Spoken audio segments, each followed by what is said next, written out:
కీర్తనల గ్రంథము 34వ కీర్తన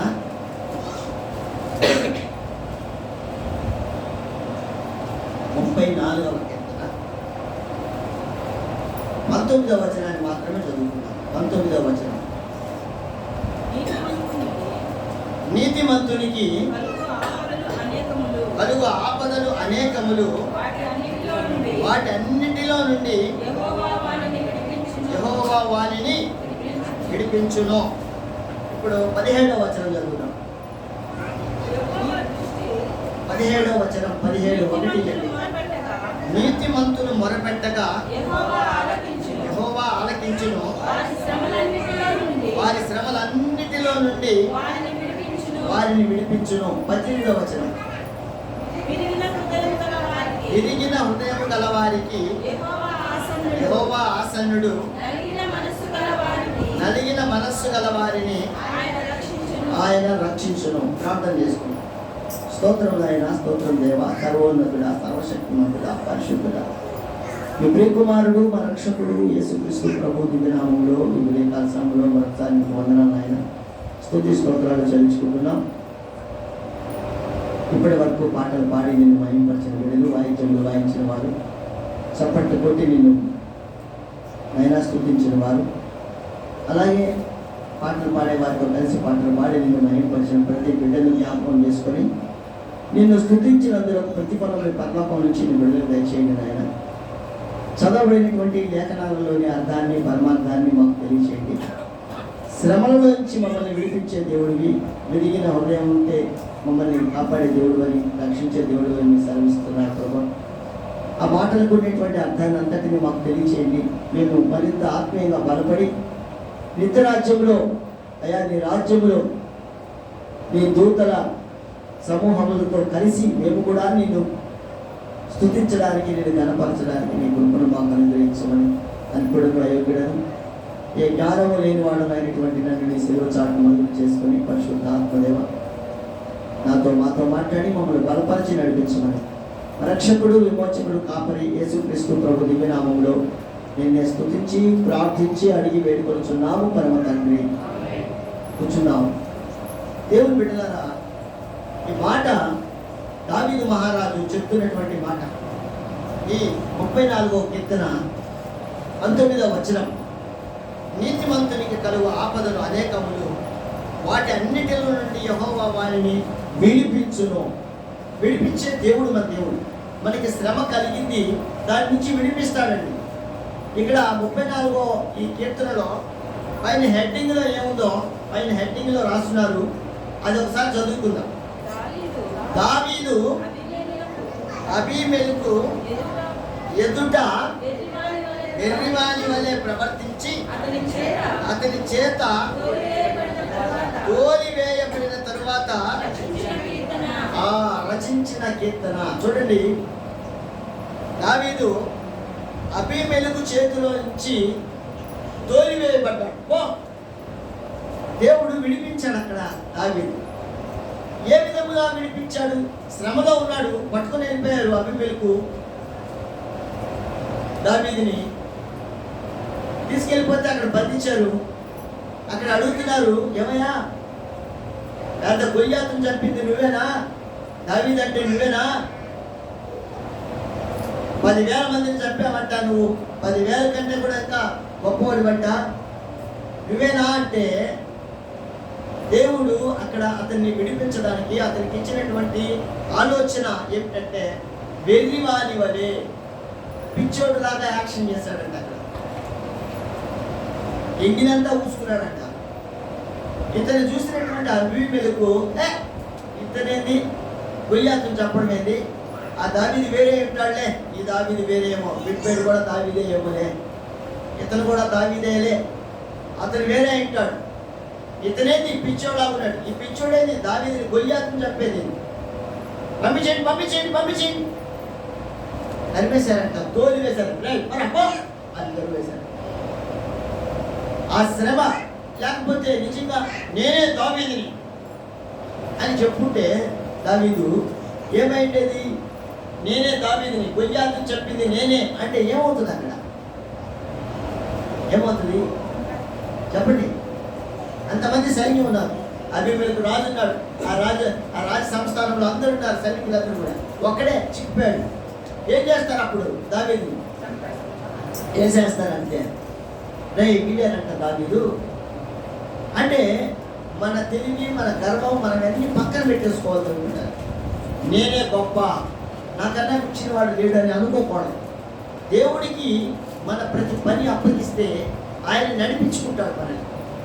దావీదు అప్పగించుకున్నాడు దేవుడికి, అయ్యా ఈ సమస్యను నేనేం చేయాలో చెప్పు, శత్రువులందరూ కూడా నా చుట్టూ ఉన్నారు, నేను ఇప్పుడు ఎట్లా నడుచుకోవాలి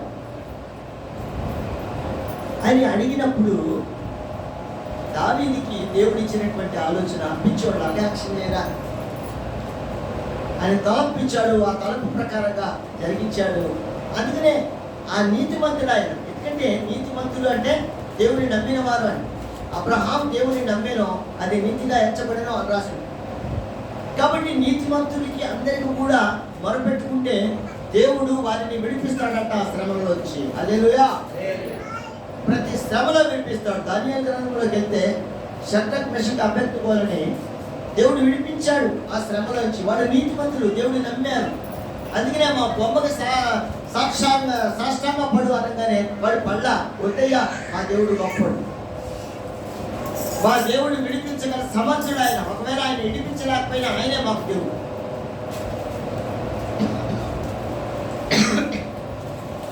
వాళ్ళు మొదపెట్టుకున్నారు దేవుడికి, అయ్యా ఇదేంటిది, ఈ బొమ్మకు పూజించబట్టున్నారు, ఇది కాదు కదా, నువ్వు కదా నిజమైన దేవుడివి, కాబట్టి మేము నీకే సాష్టాంగ పడతాం అని మొదపెట్టుకున్నారు వాళ్ళు. రాజుగారు తీసుకెళ్ళి వాళ్ళని మంటలో వేసినా కూడా ఆ శ్రమ, వాళ్ళకి వచ్చిన శ్రమ, శోధన. అది ఓ దేవుడికి గొప్ప శోధన వచ్చింది, మేము మొక్కం సరే. ఆ శోధన శ్రమగా మారిపోయింది. ఎత్తుకోపోయి వేసేసారు మంటల్లో. రాజుగారు అలాగా చూస్తూ ఉన్నారు. మంత్రి చెప్పు మహారాజా, అక్కడేంది మంటలో ముగ్గురు ఉన్నారు కదా, ముగ్గురిని కదా మనం వేసాం. అవును రాజా, ముగ్గురే కదా. షద్రక్ మెషక్ అబేద్నెగో. మరి నలుగురు ఉన్నారేమిటి? ఏమో నాకేం తెలుసు మహారాజా. అయితే వాడు కాలిపోలేదు మహారాజా. చప్పట్లు కొట్టి దేవుడు స్తుతిస్తున్నట్టున్నారు, చప్పట్లు కొడుతున్నట్టున్నారు వాళ్ళు అని మంత్రి గారు చెప్తే రాజుగారు సరే తీసుకురండి, బయటకు వాళ్ళని పిలిచారు. అయ్యా బయటికి రండి అన్న. బయటకు వచ్చారు.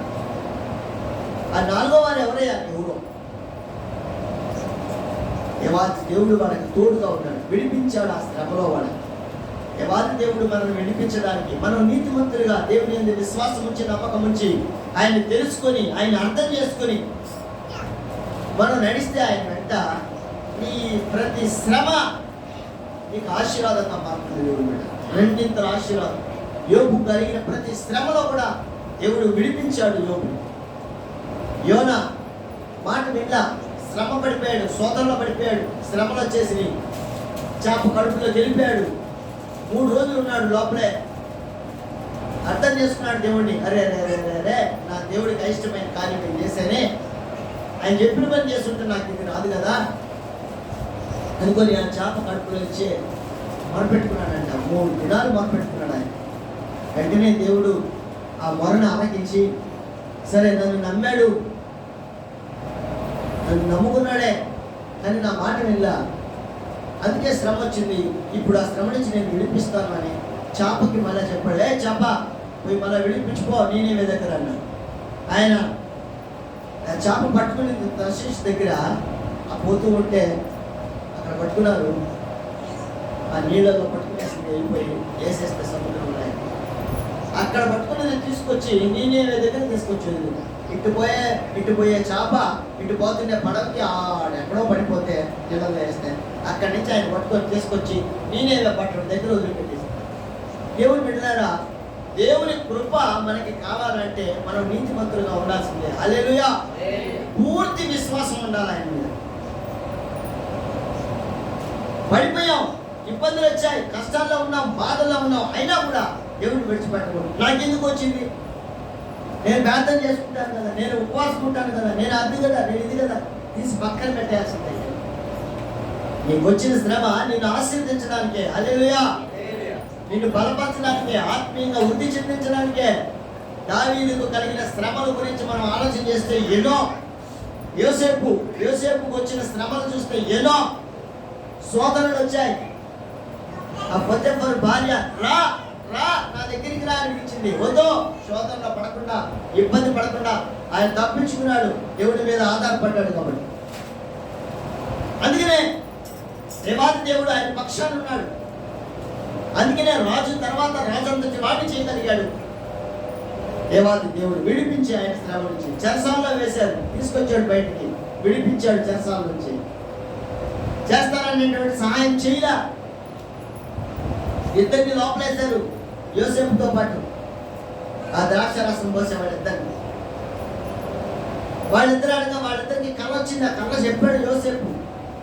అట్టకైతే నేను బయటికి వెళ్ళగానే రాజుకి చెప్పి విడిపిస్తానే అన్నాడు. గొప్పగా అయిపోయాడు. లేదు సహాయం ఆయన దగ్గర. మనుషుల వలన మనకి ఏ సహాయం దొరకదండి. మళ్ళా రాజుకి కళ రప్పించి ఆ కళలో అన్ని చూపించి అప్పుడు రాజు ఎవరు చెప్తారా ఈ కళకి అంటే అప్పుడు గుర్తొస్తుంది ఆ ద్రాక్ష రసం పోసే అతనికి దేవుడు బిడ్డ. అరే ఈ యోసేపుని నేను మర్చిపోయానే, ఇతనికి నేను ఎలాగైనా సరే సహాయం చేయాలి, అతను నాకు సహాయం చేశాడు అని రాజుగారికి వెళ్ళి చెప్తాడు. రాజా, ఈ కళకి చెప్పగలిగినటువంటి సమర్థుడు చెరసాల్లో ఉన్నాడయ్యా, ఆయన పేరు యోసేపు, కాబట్టి ఆయన తీసుకొస్తే ఆయన చెప్తాడు అని చెప్పినప్పుడు బయటికి తీసుకొస్తాడు. బయటికి తీసుకొచ్చి ఆ కళకి అర్థం చెప్పి, నువ్వైతేనే ఈ రాజ్యాన్ని పరిపాలించగలుగుతావు, నువ్వే రాజుగా ఉంటాని రాజుగా చేస్తాడు యోసేపుని. ఆ రాజుగారి దేవుడు బిడ్డ, రాజు అంతటి వాడిని చేస్తాడు. ఎవరు చేశారు ఇదంతా? నమ్మినటువంటి యోసేపుని దేవుడు విడిచిపెట్టలేదు. దేవుడు ఉంటారు. ఆ శ్రమలు, ఆ సోదరుడు వచ్చినా విడిచిపెట్టలే ఎక్కడ. అయితే మనమే ఆయన్ని విడిచిపెట్టి వెళ్ళిపోతాం. ఆ శ్రమలో, ఆ ఇరుకులో, ఇబ్బందుల్లో ఏం దేవుళ్ళే, ఏందోలే అబ్బా చూద్దాంలే అని ఆయన్ని ఒక క్షణం విడిచిపెట్టి వెళ్ళిపోతాం. ఆ ఒక్క క్షణం విడిస్తామే, అదే మనకి ఏపు మేకైపోతుంది. ఒక్క క్షణం విడిచిపెడితే మనకి ఏపు మేకైపోతాయి. అందుకే జాగ్రత్త కలిగి మనం ఉండాలి. నీతి మధ్యలో ఆయన ఎప్పుడు కూడా విడిచిపెట్టండి ఆయన. అందుకనే మనం అక్కడ చదివాము 17వ వచనంలో, నీతి మంతులు మొరపెట్టగా యెహోవా ఆలకిస్తాడు నీ దేవుడు. నేను నా బిడ్డ నాతో కూడా ఉంది, నా బిడ్డ నన్ను సేవిస్తున్న నా బిడ్డ ఆపదలో ఉంది అని మనం మొరపెట్టగానే ఆలకిస్తాడు. అదే యోనా విషయంలో జరిగిన సంగతి. అదే రే నా మాట ఇరుక్కున్నానే అని విన్నాడు దేవుడు. ఆయన మొర విని ఏం చేశాడు? వారి శ్రమలన్నింటిలో నుండి వారిని విడిపించాడు. యోనాని విడిపించాడు, షడ్రక్ మెషక్ అబేద్నెగోని విడిపించాడు, యోసేపుని. ఇలాగ చూసుకుంటే మనం ఎన్ని విషయాల్లో దేవుడు విడిపిస్తాడో తెలుసా? ఎంత మందిని విడిపిస్తాడో తెలుసా?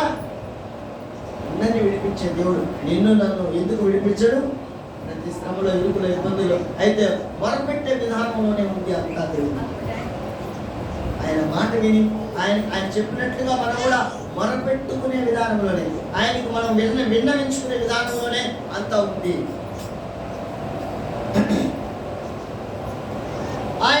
ఆయనకి ఇవ్వాల్సిన సమయం ఇవ్వకుండా ఎదలే వచ్చామే పొయ్యాములే అని నువ్వు మొరపెట్టుకుంటే ఆ మొర ఆలకించడానికి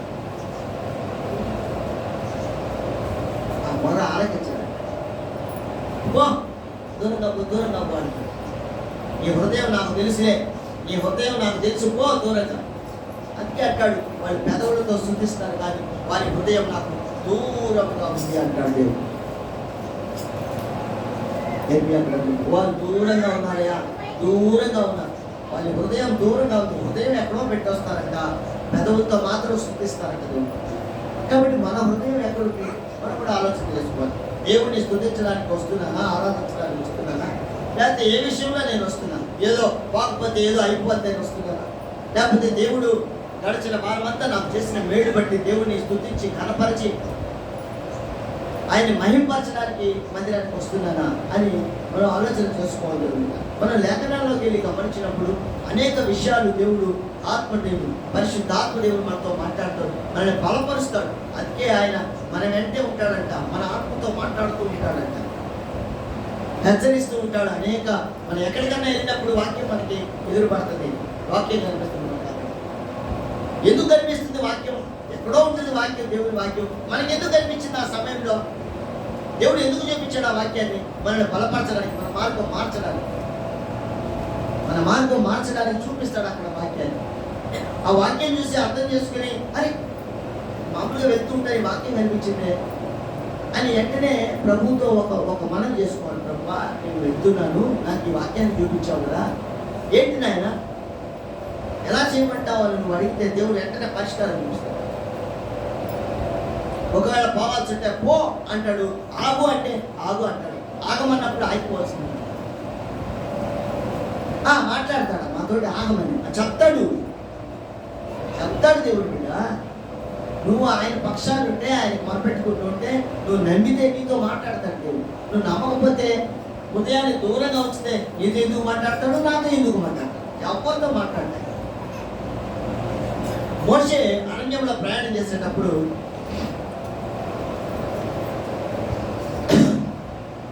దేవుణ్ణి ఆరాధించడానికి వస్తే ఆయనతో పాటు ఇంకో కొంతమంది లేస్తారు. నువ్వేనా దేవుణ్ణి ఆరాధించేది? మేము కూడా ఆరాధిస్తామయ్యా దేవుణ్ణి, నువ్వేనా అన్నారు. సరేనయ్యా, మీరు కూడా దీపాలు తీసుకురండి, నేను కూడా తీసుకొస్తాను, మరి ఆరాధన చేద్దాం, మొదలు పెడదాం. ఎవరి దీపం ఎవరి తీసుకొచ్చిన అర్పణ దేవుడు ఆక్రమిస్తాడు, వాళ్ళే దేవుడికి ప్రీతి పాత్రుడు అని చెప్తే వాళ్ళు కూడా తీసుకొస్తారు, దొరికేస్తాడు దేవుడు. అర్థం కాదు, వాళ్ళు కాల్ చేస్తాడంట. లేఖనాలు వెళ్తే సమయం లేదు కాబట్టి క్లుప్తంగా చెప్తున్నాను. మేము కూడా ఆరాధిస్తామని అనుకుంటే కుదరదు. మోషే చేసే విధానం వేరే. దేవుడి మాట విని ఆ ప్రకారంగా జరిగించడానికి వస్తాడు ఆయన. కానీ కోరహు వాళ్ళందరూ కూడా అలాగ రారే నువ్వేందా చేసేది, మేము కూడా చేస్తామా అంటే వస్తాం.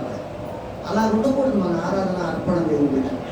ఆయనకి మనం ఇచ్చే సమయం, మనం ఇచ్చేటువంటి ఆ హృదయ అర్పణ అలా ఉండకూడదు. ఆయన చేసిన మేలును బట్టి కృతజ్ఞతాస్తుతులు చెల్లించుకునేదానికి ఆ అర్పణ ఆయనకి సమర్పించుకోవాలి. అందుకే మనం మొదలుపెడితే దేవుడు కాదని విడిపిస్తాడు ప్రతి శ్రమలో నుంచి. అయితే ఈ శ్రమ నాకు ఎందుకు వచ్చింది అయ్యా, ఈ శ్రమ నుంచి నన్ను విడిపించండి, తప్పకుండా దేవుడు విడిపిస్తాడు. ఒక మాట చూద్దాం. మార్కు సువార్త 10వ అధ్యాయం.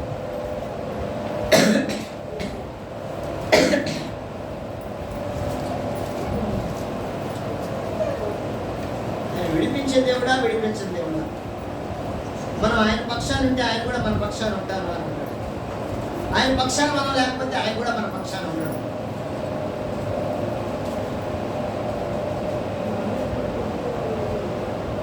మార్కు సువార్త 10వ అధ్యాయం 28వ వచనం, 29, 30 వచనాలు చదువుకున్నాం. పేతురు, ఇదిగో మేము సమస్తమును విడిచిపెట్టి నిన్ను వెంబడించిమని ఆయనతో చెప్పసాగాను. అందుకు యేసు ఇట్లనెను, నా నిమిత్తమును సువార్త నిమిత్తమును ఇంటినైనను అన్నదమ్ములనైనను అక్క చెల్లెండ్రనైనను తల్లిదండ్రులనైనను పిల్లలనైనను భూములనైనను విడిచిన వాడు ఇప్పుడు ఇహమందు హింసలతో పాటు నూరంతలుగా ఇళ్లను అన్నదమ్ములను అక్క చెల్లెండ్రలను తల్లులను పిల్లలను భూములను రాబో కాలమునందు రాబో లోకమందు నిత్య జీవమును పొందునని మీతో నిశ్చయముగా చెప్పుచున్నాను. చూడండి దేవుడు బిడ్డలారా, నిశ్చయంగా ఖచ్చితంగా చెప్తాడు. నువ్వు వదిలిపెట్టు, తల్లిదండ్రులను విడిచిపెట్టు, అందరిని విడిచిపెట్టమని కాదు అర్థం. దానికి అక్కడ వాళ్ళు లోకంలో జీవిస్తుంటే, వాళ్ళు నిన్ను రమ్మని వేధిస్తుంటే, లేకపోతే నువ్వు వదిలే ఇక్కడికి అంటుంటే వాళ్ళ మాట వినబాక. అందుకే యేసుక్రీస్తు ప్రభువు వారు బోధ చేస్తూ ఉంటే అక్కడికి వస్తారు తల్లిదండ్రులు కాదు, తల్లి అన్నదమ్ములు వస్తారు. వస్తే అక్కడ ఉండే శిష్యులు చెప్తారు, అయ్యా మీ తల్లి గారు అన్నదమ్ములు వచ్చారయ్యా, మీతో మాట్లాడాలంట, ఏదో వాళ్ళు వచ్చున్నారు, బయట ఉన్నారంటే. ఎవరయ్యా? నా తల్లిదండ్రులు, నా అన్నదమ్ములు. ఆత్మీయంగా ఉండేవాళ్ళే నా తల్లిదండ్రులు, నా అన్నదమ్ములు అంటాడు ఆయన. పోనీ అక్కడికే విడిచిపెట్టేశాడు ఆయన వాళ్ళని అక్కడ. కానీ తల్లి బాధ్యతను ఆయన శిలువ మీద ఉండేటప్పుడు తన ప్రియ శిష్యుడైనటువంటి యోహానికి అప్పగిస్తాడు. అమ్మ ఆమె మళ్ళీ అర్థం చేసుకుంది, ఆలోచన కలిగింది, ఆయన వెంబడించారు. ఇప్పుడు ఆత్మీయంగా చూసుకున్నాడు ఆయన. వెంటనే తన తల్లి బాధ్యతను తన ప్రియ శిష్యుడు యోహానికి అప్పగించాడు. వదిలిపెట్టాయి. అందుకే మేము సమస్తమును విడిచిపెట్టామయ్యో అంటున్నాడు పేతురు. ఏముంది ఆయనకి సమస్తం విడిచిపెట్టేదా? ఒక వల.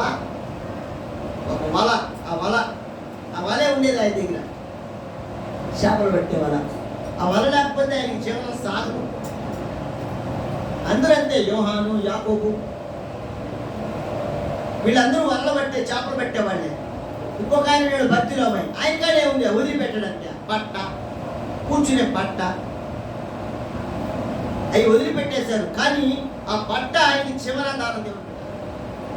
ఆ పట్ట మీద కూర్చుంటాడు. కూర్చొని, అయ్యా పుట్టోడి బాబో, పుట్టోడినయ్యా, ధర్మం చేయండి అయ్యా అంటే వాడు తీసుకొస్తే ఆ పట్ట కింద తీసుకున్నాడు. జీవనాధారం దాని మీద కూర్చున్నాడు. ఆయన దాన్ని ఎదిరించి, యేసు ప్రభు కళ్ళు ఇవ్వగానే దాన్ని ఎదిరించాడా, దీన్ని ఇస్తిపించి పారేశాడు. కళ్ళు ఇవ్వకముందే యేసు ప్రభులు వారు రమ్మన్నారు. ఆయన తీసుకురండి, బాల్ చేయబాక అంటారు. ఆయన దావీదు కుమారుడా అనగానే యేసు వైపు చూడగానే ఆగిపోతాడు ప్రభులు వారు. అరవబాక, ఏంది నువ్వా? వాళ్ళు చెప్పేది, ఈయన చెప్పే మొర ఆయనకి అందింది. వీళ్ళకే తెలుసు, లోకంలో ఉండేవాళ్ళకి. ఆ హృదయ వేదన ఆయన విన్నాడు యేసుక్రీస్తు ప్రభులు వారు. అందుకనే ఆగిపోయాడు. అక్కడ వెళ్ళేవాడు అంతా ఆగిపోయాడు. ఆయన ఇక్కడ తీసుకురండి అన్నాడు. తీసుకురండి అనగానే ఇప్పుడే లే, యేసు ప్రభు రమ్మంటున్నాడు లే అనగానే, యేసు ప్రభు నన్ను పిలిచాడా అని లేచి పైకి వేసి దాన్ని తీసుకురించి పారేసినట్టుగా లేఖనంలో పారేశాడు. అక్కడ అంతే, దాని అవసరం లేదు నాకు. ప్రభు దగ్గరికి వెళ్తున్నా, ఆయన నన్ను బతికిస్తాడు, నన్ను పండిస్తాడు అనేటువంటి విశ్వాసం, నమ్మకం ఆయన మీద. నమ్మకస్తులని, విశ్వాసులని అందరినీ, వాళ్ళందరినీ ఏమన్నాడంటే నీతిమంతులు అన్నట్టు ఉన్నాడు. వాళ్ళని విడిచిపెట్టడు ఆయన. మనమే బట్ట కూడా సంకలో పెట్టుకొని పోతాం. మనం అయితే ఏం చేస్తామా? వల ఉంటే వల ఉంటుంది. యేసు ప్రభు రమ్మంటున్నాడని వల కూడా తెచ్చుకుంటాం. పనులన్నీ తెచ్చుకుంటాం. మనం వచ్చేటప్పుడు మనం పనులన్నీ తెచ్చుకుంటాం. ఇక్కడ కూడా అయిపోగానే ఈ పనికి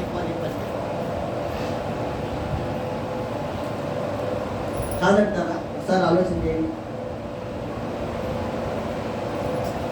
వాళ్ళు విడిచి, యేసు ప్రభు పిలవగానే విడిచి అన్ని పారేశారు. వాళ్ళు అక్కడ పట్టలు అన్ని. ఇంకా ఉన్నాడు మత్తయి, మాథ్యూస్ అంటారు. ఆయన పన్ను కట్టించుకునేవాడు. ప్రభువు వారు పిలిచాడు, రా అన్నాడు. అంతే వచ్చేసాడు. డబ్బులు ఎంత ఆదాయమో. సరే, పేతురు అంటే ఆ వలే కదా, ఆ పడనే కదా అనుకున్నాం. భక్తిలో అంటే ఆ పట్టే కదా అనుకున్నాం. ఇప్పుడు మత్తయి ఆయన పరిస్థితి ఏంటి? ఆయన అంతే, మంచి ధనవంతుడు. ఆయన పన్నులు కట్టించుకున్నవాడు. వదిలిపెట్టేసాడు, వచ్చేసాడు. ఇంకా ఇంకొక ఆయన ఉన్నాడు, లూకా సువార్త 19వ అధ్యాయంలో. ఎవరైనా మనకి అందరికీ తెలిసిన ఆయనే. లూకా సువార్త 19వ అధ్యాయంలో దేవుడు మాట్లాడతాడు, కొడుతూ ఉంటాడంట. మీకన్నీ గుర్తు చెప్తే కనుక అర్థం కాదు. ఆయన ఎక్కి చూడాలనుకున్నాడు, ఎక్కి చూశాడు. అంతే, యేసు ప్రభువు వారు పిలిచారు, రా అన్నాడు. వచ్చేసాడు. రా అని వచ్చేసాడు. ఇప్పుడు వచ్చేసిన ఆయన ఏం చేశాడు? ఇది ఈ పని చేయాలి, ఈ పని చేయాలి, నువ్వు ఇట్లా చేయాలి, ఇట్లా చేసుకుంటే నువ్వు కూడా దేవుడి రాజ్యంలో ఉంటావు అని చెప్పుంటాడు. అన్ని మాట్లాడాడు.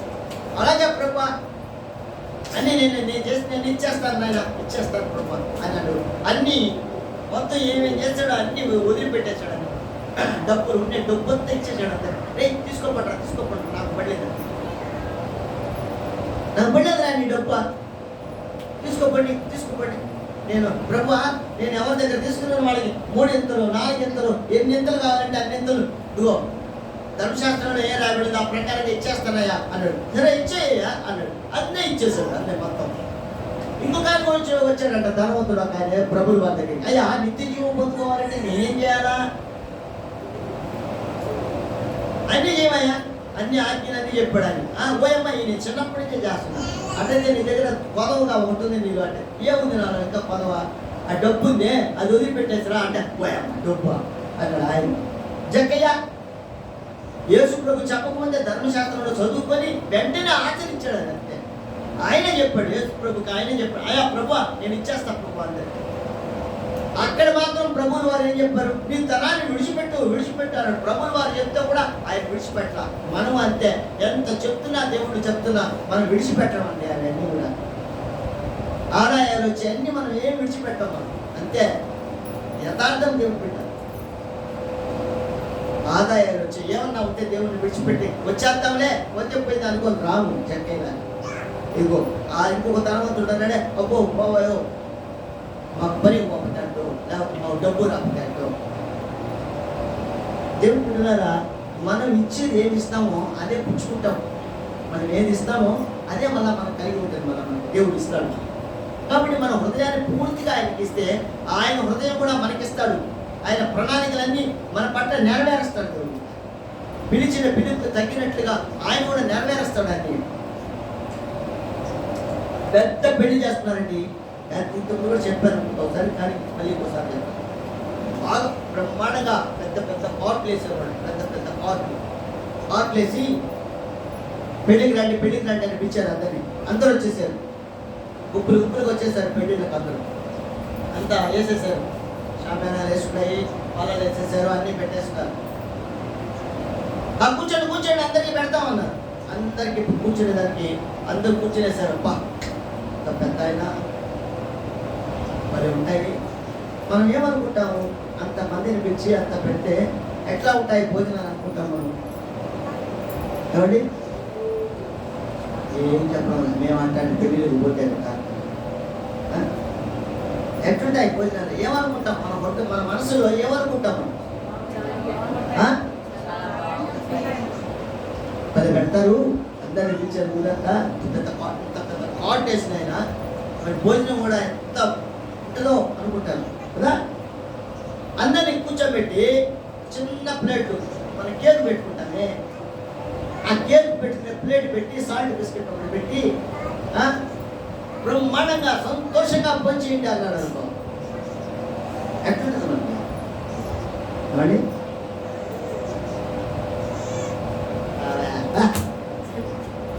కార్టేషన్ ఏమంటామా కార్టేషన్ దేనికే ఆ కార్డు డబ్బులు మనకి ఇచ్చినా మేము ఆడ మోక్షం పెట్టుకొని తింటాం కదా. అనుకోమా అనుకోమా వస్తుంది ఆలోచన అంతే. మనకి మనం అనుకుంటాం ఎందుకు వస్తాయి లేదా, ఖచ్చితంగా వస్తాయి ఆ సమయంలో. అలాంటి ఆలోచనలు వస్తాయి. ఆ కార్డు డబ్బులు 150 రూపాయలు అన్నాడు కార్డు. ఆ 150 ఇచ్చినా మాకు ఆయన హోటల్లో పోయి 150 రూపాయలకి తినేసి మాకు భోజనమా సాల్ట్ బిస్కెట్ పెట్టాడు కాబట్టి. దేవుడు బిడ్డరా దేవుడి దగ్గరకు వచ్చేటప్పుడు కూడా మనం ఎంతో ఆలోచనతో వస్తాం. కానీ మనం ఇచ్చే స్థితిని బట్టి ఆయన మనకి ఇవ్వడం జరుగుతాం. మనం మంచి ఆలోచనతో వచ్చాం కదా ఆయన దగ్గరికి. ఆయన సాల్ట్ బిస్కెట్ పెట్టి పంపించడం మనం ఆయన చేస్తాడు. పుష్కలంగా పెడతాడు భోజనం. అందుకనే ఆయన అంటాడు యోహాను సువార్తలో, నేను వారి యొద్దను నేను తండ్రి అందరం కలిసి భోజనం చేస్తామంటాడు. ఆయన మనకి భోజనం పెట్టే విషయంలో ఆయన యోహాను సువార్తలో ఆయన మనతో ఉంటాడంట. ఆయనే కాదు తండ్రిని తీసుకొస్తాడంట. తండ్రి ఆయన మనము అందరం కలిసి భోజనం చేస్తాం అని అంటాడు. ఎంత దండంగా చూడండి. ఆయనే దేవుడే మన దగ్గరకు వచ్చినప్పుడు ఆయన మామూలు అన్నం మామూలు భోజనం పెడతాడా మనకి? పెట్టడు కదా. ఆయన మీద విశ్వాసంతో ఉంటే అలాగ చేయడు కదా. ఆయన సాల్ట్ బిస్కెట్ ఒక్కటే పెట్టి ఆ పంపించేది కదా, పుష్కలంగా పెడతారు. అందుకని నీతిమంతుడు అని దేవుని దృష్టిలో మనం కలగా తెచ్చుకోవాలి. ఆయన దగ్గర పేరు నీతిమంతుల ప్రార్థన దేవుడు ఆలోచించు. నీతిమంతులుగా మనం ఉండాలి, విడిచిపెట్టకూడదు. ఇక్కడ చదువుకున్నాక ఏమంట, పేతురు ఇదిగో మేము సమస్తమును విడిచిపెట్టి నిన్ను వెంబడించమని ఆయనతో చెప్పసాగినందుకు యేసు ఇట్లను, నా నిమిత్తమును సువార్త నిమిత్తమును ఇంటినైనను అన్నదమ్ములనైనను అక్క చెల్లెలనైనను తల్లిదండ్రులనైనను పిల్లలనైనను గోవులనైనను విడిచిన వాడు. ప్రభా అన్ని విడిచిపెట్టేశాం ప్రభా నీ కోసం అంతే చెప్పేశాడు. అయిపోయింది. ప్రభువు యేసుక్రీస్తు ప్రభు వారిని సిలువ వేశారు. అయిపోయింది. ఎవరి ఇళ్ళకు వాళ్ళు వెళ్ళిపోయారు. రాసి ఉంటుంది అక్కడ మాట, ఎవరి ఇంటికి వారు వెళ్ళిపోయి అయిపోయింది అంతే. ఆ స్థితి మనం ఉండకూడదు. ప్రభువు వారు మళ్ళీ ప్రత్యక్షమై వాళ్ళందరినీ సమకూర్చి మళ్ళా బోధ చేసి మళ్ళీ గట్టిగా నిలబెట్టి మళ్ళీ ఆత్మీయంగా బలపరిచి ఆ పరిశుద్ధాత్మ కోసం మీరు కాచుకొని ఉండండి అంటే మరి యెరూషలేములో వాళ్ళు మేడగదిలో కాచుకొని ఉన్నారు. ఏంటి, ఎవరికైనా తెలిస్తే కొట్టి చంపేస్తారని మేడగదిలో కూర్చొని తలుపు వేసేసుకొని బందీ చేసుకొని కూర్చొని ప్రార్థన చేస్తున్నారు. వాళ్ళు ఇడిచి పెట్టి వెళ్ళిపోతారంటే పట్టుకోండి. ఆయన లేకపోతే లేడు అని మనం అనుకుంటే విడిచిపెట్టి వెళ్ళిపోతారంట. యేసుక్రీస్తు ప్రభువు విడిచిపెట్టే వాళ్ళుగా మనం ఉండకూడదు. ఇదిగో పేతురు అన్నీ చెప్పాడు, విడిచిపెట్టి వెళ్ళిపోతాడు. ఆ తర్వాత యేసుక్రీస్తు ప్రభువు నీకు తెలుసు కదా అంటే నాకు తెలియదయా అంటాడు. ఆ స్థితి మనం కలిగి ఉండకూడదు దేవుడి గారు. అలాంటి నమ్మకం, అలాంటి విశ్వాసం మనం కలిగి ఉండకూడదు. పూర్తి విశ్వాసం ఉండాలి. అప్పుడే ఆయన కూడా మనకి ఇచ్చే విషయంలో ఎక్కడ తగ్గడాయి, ఎక్కడ తగ్గే సమస్య లేదు, ఎక్కడ తగ్గడాయి. అయితే మనం ఎట్లా ఉన్నాం? అయితే ఆ శ్రమలో అక్కడ రాయబడిన మాట మనం చదువుకుంటే, నా నిమిత్తమును సువార్త నిమిత్తమును ఆ ఇంటినైనను అన్నదమ్ములనైనను అక్క చెల్లెలనైనను తల్లిదండ్రులనైనను పిల్లలనైనను భూములనైనను విడిచినవాడు. అన్ని విడిచిపెట్టి వస్తే వాడికి ఏంటి అంటే, మొట్టమొదట వాడికి కలిగేది ఏంటంటే, అన్ని వదిలి వచ్చేస్తే వాడికి కలిగేది ఏంటంటే తల్లులను పిల్లలను భూములను ఇహమందు 30వ వచనంలో ఇప్పుడు అంటే విడిచిపెట్టి అన్ని విషయాల్లో మనం చేసే పనిలో కానీ వ్యాపారంలో కానీ ఉద్యోగంలో కానీ ఏ విషయంలో అయినా సరే మన దేవుడు మనకి ఇచ్చిన సమయాన్ని దేవుడికి మనం ఇస్తే ఆయన ఏం చేస్తారంటే ఇహమందు అంటే ఈ లోకంలో ఇక్కడ హింసలు మొట్టమొదటి ఏమొస్తాయి? ఇబ్బందులు వస్తాయి. ఆయన విడిచిపెట్టగానే ఇబ్బందులు వస్తాయి. ఎందుకంటే ఆయన చెప్పినట్టల్లా చేయాలి. ఇహమందు ఆయన దగ్గరికి వస్తే, అన్ని విడిచిపెట్టి ఆయన దగ్గరికి వస్తే మొట్టమొదటి హింసలు వస్తాయి.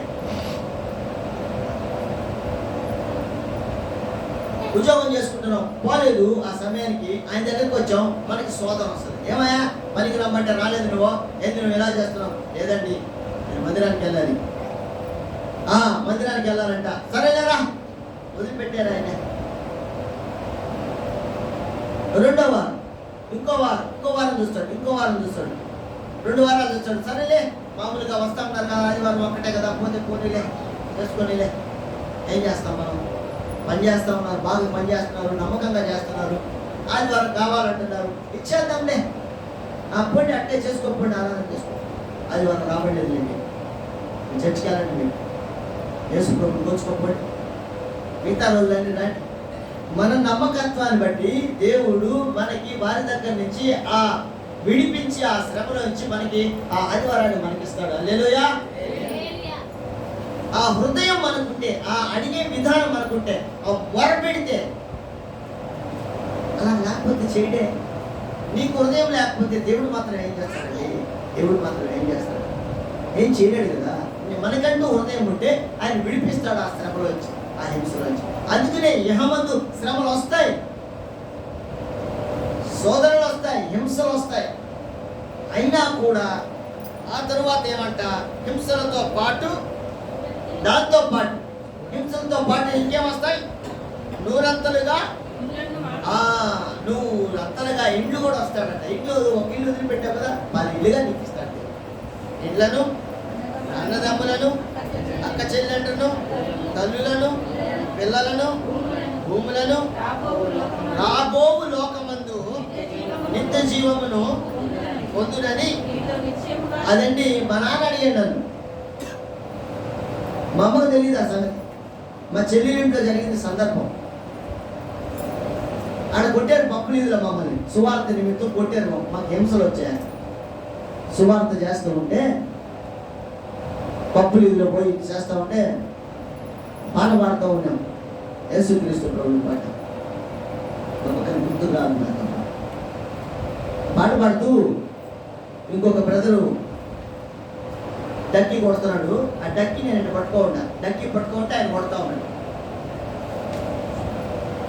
యేసు రాజుగా వచ్చుచున్నాడు ఆ పాట అనుకుంటా. దాకా పోయారు. మేము పోయాం, 2 సెంటర్లు దాటుతూ పోయాం. 3వ సెంటర్లో మా మీద పడి కొట్టేశారు. అన్న కొట్టాను. కొట్టి ఎంత గందరగోళం అయిపోయి కేసులు పెట్టుకొని, మేమైతే కేసులు పెట్టలేదు. అన్నోళ్ళు వేరే వాళ్ళు పార్టీ వాళ్ళు వెళ్ళిపోయి వాళ్ళు చేసే పనులన్నీ అయ్యానండి. పార్టీ వాళ్ళతో ఈ వచ్చిన ఇబ్బందులే. వాళ్ళు వెళ్ళి కేసులు పెట్టి రాండి రాండి రాండి అని పిలుచుకోపోయి కేసులు పెట్టించారు. కేసులు పెట్టారు. ఆ తర్వాత నాకు ఫోన్లు వచ్చాయి, రే కేసులు పెట్టారు, రే నిన్ను లేపేస్తాం, నిన్ను చంపేస్తాం, వాళ్ళకి ఏమన్నా అయిందంటే నిన్ను లేపేస్తాం, మా ఫస్ట్ వాళ్ళని కాదు నిన్నే లేపేది, ఇవాళే జరిగింది. వచ్చేయి ఫోన్లు చేశారు, చంపేస్తామన్నారు. చంపకపోండి అన్నాను. ఆ తర్వాత కేసులు కొట్టేశారు. చెప్పారు పాస్టర్ వాళ్ళు, అయ్యా వాళ్ళు కాదు ఎవరో కొట్టారు, చూడలేదు మేము అని చెప్పేశారు. అది అబద్ధమే. అయినా ఎందుకు వాళ్ళని రక్షించే విషయంలో వీళ్ళు కాదయ్యా ఎవరో కొట్టారు, మేము చూడలేదయ్యా, యేసు ప్రభు మాకు చెప్పిన మాట అందరినీ క్షమించమన్నాడా, అందుకే మేము క్షమించేసాం వాళ్ళని అంటే వదిలిపెట్టేశారు వాళ్ళని. వాళ్ళు క్షమాపణ చెప్పుకొని మళ్ళీ లేదయ్యా మేము మీ జోలికి రావు, ఎక్కడన్నా సువార్త చేసుకోండి అన్నారు. వాళ్ళ దగ్గర నుంచి పర్మిషన్ వచ్చింది. వాళ్ళు ఎవరు పర్మిషన్ ఇచ్చేదాన్ని. అయినా కూడా వాళ్ళు చెప్పిన మాట మేము ఎక్కడ మిమ్మల్ని ఆటంకపరచం సువార్తకు అన్నారు. సరే వచ్చేసాను. ఆ తర్వాత మా నాయనకి చెప్పారు, వెళ్ళి మీ ఓడు తిరుగుతున్నాడు, వాళ్ళని చేరి క్రిస్టియన్లతో తిరుగుతున్నాడు, ఆడ పప్పులు ఇదిలో కొట్టారు, ఏందయ్యా ఇది, ఏంది మీ ఓటు చేసే పనులని ఆయనకి చెప్పగానే ఆయనకి గురుకులని వచ్చేసింది. బాబు ఎప్పుడు దేవడానికే పోయాడు. అంతకుముందు ఎప్పుడు దేవడానికి మీద పోయేవాడు కాదు. ఎందుకంటే ముక్కోడికి మాత్రం రంగనాయలపేట గుడికి మాత్రమే పోయేవాడు నాకు తెలిసి. ఆ తర్వాత మామూలుగా ఎప్పుడు వాడు ఈ కొట్టారనగానే రోజు పోవడం మొదలుపెట్టాడు దేవడ. ఆయన్ని ఏమన్నా అంటారని వెళ్తున్నాడో మరి నాకైతే అర్థం కాలేదు. ఆయన అడిగాడు ఒకరోజు, నువ్వు కూర్చొని పెట్టి, రై యేసు ప్రభు కావాలా నేను కావాలరా అని అడిగాడు మా చెల్లి. నాకు వద్దయా యేసు ప్రభు కావాలి, అయితే మేము వెళ్ళిపోతాం, నీ ఇష్టం, అది నీ ఇష్టం. కానీ వాళ్ళు వెళ్ళిపోతే నాకు కష్టమే, నాకు జరగడం కష్టమే. ఆ సమయంలో ఎందుకు కష్టము అంటే అప్పుడైపోయింది 14 లక్షలు. అమ్మేది ఏం లేదు, అక్కడ పని లేదు, ఏం లేదు. రోజుకి ఏమంతా 50, 30 వస్తే అప్పుడు తీసుకెళ్ళిపోయేవాళ్ళు. ఈయన విడిచిపెట్టేస్తాడు, ఏదో పెళ్ళిళ్ళు చేసి 2 రూపాయలు సంపాదించి మాకు ఒప్పుకుంటా జరుగుతూ ఉంది, పెడుతున్నాడు మా నాన్న. అయినా కూడా ఆయన ఏమన్నాడు, నేను విడిచిపెట్టేస్తాను, మేము వెళ్ళిపోతామా, మాకు వద్దురా, యేసు ప్రభు కావాలంటే మమ్మల్ని విడిచిపెట్టుకోవాల్సి వస్తుంది అన్నాడు. నాకు యేసు ప్రభువే కావాలయ్యా. సరే అయితే మేము వెళ్ళిపోతాం అన్నాడు. అది నీ ఇష్టం అన్న. వెళ్ళారు, పక్కకి వెళ్ళిపోయారు.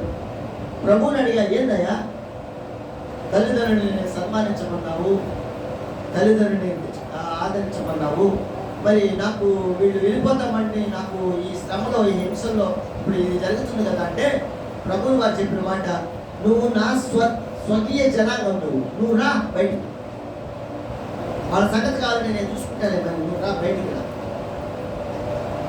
అనిపించాడు నన్ను. ప్రభు దగ్గర అడిగితే, అయ్యా ఇది చేయాలా వద్దా, వాళ్ళు వెళ్ళిపోతానంటున్నారు, నువ్వు చూసుకోమంటున్నావు, సన్మానించమంటున్నావు, వాళ్ళని ఆదరించమంటున్నావు, తల్లిదండ్రుల విషయం ఏంటి అని అడిగితే, నువ్వు నా స్వకీయ జనాంగం, నువ్వు రా నాది, నేను నిన్ను చూస్తాను రా, నీకేం కావాలో అన్నీ చేస్తాను రా అని పిలిచాడు దేవుడు. బిడ్డరా ఆ శ్రమలో, ఆ ఇరుకులో, ఈ ఇబ్బందుల్లో దేవుడు నిత్య జీవానికి పొందుకునే మార్గాన్ని నాకు చూపించాడు. వదిలిపెట్టేసాం. ఆ తర్వాత ఆయన చనిపోయారు. ఆయనకి తెలుసు వీడు ఏం చేయడు, నాకు చేయాల్సిన హిందూ ధర్మం ప్రకారంగా చేయాల్సిన ఏం చేయడు అని మా బావగారి దగ్గరే మాట తీసుకున్నాడు. ఆయన అన్నీ చేస్తాడు. ఆయన చనిపోయిన తర్వాత మా బావగారు అడిగారు, నువ్వు చేస్తావా? ఆయన నేను కాదు, నేను నువ్వే చేయాలన్నాను. ఆయన చేసేసాడు, అయిపోయింది. ఆ 15 రోజులు అయిపోయిన తర్వాత మనం జ్ఞాపకార్థ గుడి కట్టాం. వాళ్ళు కర్మంతరాలు అంటారు హైందవులు. అవి అయిపోయి మా అమ్మని తీసుకొచ్చి మా ఇంటికి తీసుకొచ్చేసుకున్నాను. వెంటనే బాప్టిజం ఆమె తీసుకుంది, ప్రభువు నమ్ముకొని. ఈరోజు కూడా భర్త లేకపోయినా, మా తల్లిదండ్రులు లేకపోయినా మాకెవరున్నారు మమ్మల్ని పోషించేవాడు? యేసయ్య. హల్లెలూయా. విడిచిపెట్టేయాలా? ఎవరు వస్తే వద్దాయంటే వద్దుకో, అవసరం లే, మాకు అర్థం చేసుకో అని వాళ్ళకి నచ్చ చెప్పాలి. ఆ తర్వాత వాళ్ళు మరీ మొండికేస్తే వదిలిపెట్టేసి రావాలి. ఇప్పుడు ఎంతమంది తెలుసా నాకు స్నేహితులు, ఎంతమంది తెలుసా నాకు బంధువులు, ఎంతమంది తెలుసా అక్క చెల్లెలు. మామూలుగా అయితే ముగ్గురే, ఇప్పుడు ఎంతమందో అన్న అన్న అన్న అన్న అన్న అన్న అన్న. మగవాళ్ళు అయితేనేమి, ఆడవాళ్ళు అయితేనేమి అన్న అన్న అన్న అన్న. ఎంతమంది చెల్లెళ్ళని ఇచ్చాడు, ఎంతమంది తమ్ముళ్ళని ఇచ్చాడు. హల్లెలూయా. దేవుడి దగ్గరకు వచ్చి మనం ఆయన సాగిలు పడితే, ఆయన మీద నమ్మకం ఉంటే, నీతిమంతుడు అని తెలిస్తే పరీక్షలు వస్తాయి. నీతిమంతుడిగా చూసిన అబ్రహాంని పరీక్ష పెట్టాడు దేవుడు. ఎప్సా శోధన వచ్చేసింది, ఆయన కొడుకుని తీసుకుని బయలుమన్నాడు. ఏంటి ఆయన అయితే ఇచ్చేసాడు, ఇవ్వడానికి తీసుకెళ్ళాడు, వెళ్ళిపోయాడు. అంతే. ఆకు నీకు పరీక్ష చేయడానికే, దేవుడు అంటే నీకు భయం ఉందా లేదా తెలుసుకోవడానికే నీకు ఇప్పుడు పెట్టాను, ఏం పర్వాలేదులే, పో, వెళ్ళిపో. వీడు ఆశీర్వదించబడతాడు నీ కొడుకు వల్ల అనేక మంది జనాంగాలు వస్తారు పో అని దేవుడు అబ్రహాంని దీవించి ఆశీర్వదించి పంపించాడు. దేవుడు హింసలు వస్తాయని మనం భయపడకూడదు. ప్రతి విషయంలో కూడా ఆయన అంటి పెట్టుకున్న వాళ్ళకి మాత్రమే దేవుడు అన్ని విషయాల్లో ఎప్పుడు ఏ విధంగా చేయాలో అన్ని మాట్లాడుతూ ఉంటాడు ఆయన. అందుకనే నూరంతలుగా ఈ భూమి మీద ఇస్తాడు. ఆ తర్వాత నిత్య జీవానికి ఆయన సన్నిధిలో ఉండడానికి ఆయన ఇప్పుడంటే మనకు అర్థం కాదు. దేవుడు మనకు అర్థం కాదు. అది ఉందిలే, ఆ నరకమంట, ఆ స్వర్గమంట, ఆ నిప్పులంట, మంటలంట, గుండె బాదుకుంటారంట, ఏమో ఎవరు చూసుకుంటారు. అప్పుడు సంగతి కదా, ఇప్పుడు బాగున్నాం కదా, ఇప్పుడు సంతోషంగా ఉన్నాం కదా. రోజు మందిరానికి పంపితే ఏమవుతా బాగానే ఉంది కదా, అక్కడెక్కడో జరిగేదిలే అని మనం అనుకోవచ్చు దేవుడు బిడ్డలారా. కానీ దానికి కూడా చెప్పాడు ప్రభువు, ధనవంతుల గురించి, లాజరు గురించి మనకి సూచనగా ఉండడానికి. అందుకనే నీతిమంతులుగా మనం ఉండడానికి ప్రయత్నం చేయాలి. సాధ్యం కాదు, అంత నీతిమంతులుగా మనం ఉండడానికి సాధ్యం కాదు. ఈ భూమి మీద సాధ్యం కాదు. అయినా కూడా గట్టిగా మనం ఉంటే, గట్టిగా మన మనసు ఆయనకి ఇస్తే ఆయన గట్టిగా నిలబెట్టుకుంటాడు. డబ్బు వదిలేసి రమ్మంటే ఆయన వల్ల కాదా, వద్దు అన్నాడు ధనవంతుడైనటువంటి, ఇంకా డబ్బు కట్టించుకునేటువంటి జక్కయ్య మాత్రమే వదిలిపెట్టేశాడు. దేవుడు వదిలిపెట్టేశాడు. ఓ నా పొత్తువాలి.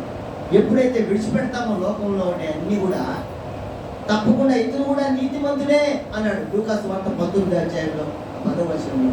ఇతను కూడా అబ్రహాం సంతానమే, ఇతను కూడా అబ్రహాం సంతానం, అబ్రహాం కూడా ఆనుకొని ఉంటారు ఒక రాజ్యంలో. నిత్య జీవాన్ని పొందుకునే దానికి దేవుడు మార్గం చూపించాడు జక్కయ్య.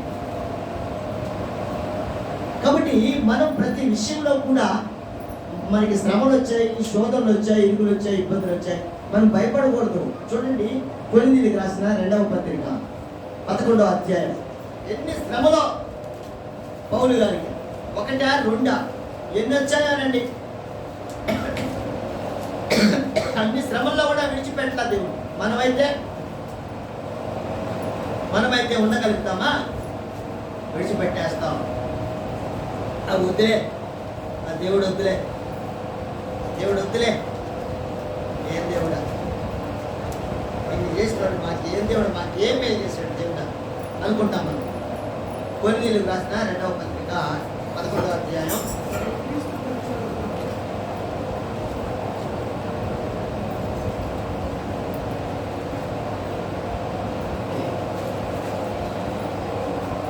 22 నుంచి చదువుతాం. 5 నుంచి చదివితే బాగుంటుంది, కానీ మనకి సమయం లేదు, కొద్దిగానే చదువుకుందాం. వారు హెబ్రీయుల, నేనును హెబ్రీయుడనే. వారు ఇశ్రాయేలీయుల, నేనును ఇశ్రాయేలీయుడనే. వారు అబ్రాహాము సంతానమా, నేనును అట్టివాడనే. వారు క్రీస్తు పరిచారకుల, ఎదివాని వలె మాట్లాడుచున్నాను. నేనును మరి ఎక్కువగా క్రీస్తు పరిచారకుడను, మరి విశేషముగా ప్రయాసపడితిని. మరి అనేక పర్యాయములు చెరసాలలో ఉంటిని, అపరిమితముగా దెబ్బలు తింటిని. అనేక మారులు ప్రాణాపాయములలో ఉంటిని. విడుదల చేత 5 మారులు, ఒకటి తక్కువ 40 దెబ్బలు తింటిని. ముమ్మారు బెత్తములతో కొట్టబడి తిని, ఒకసారి రాళ్లతో కొట్టబడి తిని. మారు ఓడ పగిలి శ్రమపడి తిని. ఒక రాత్రి పగళ్ళు సముద్రంలో గడిపి తిని.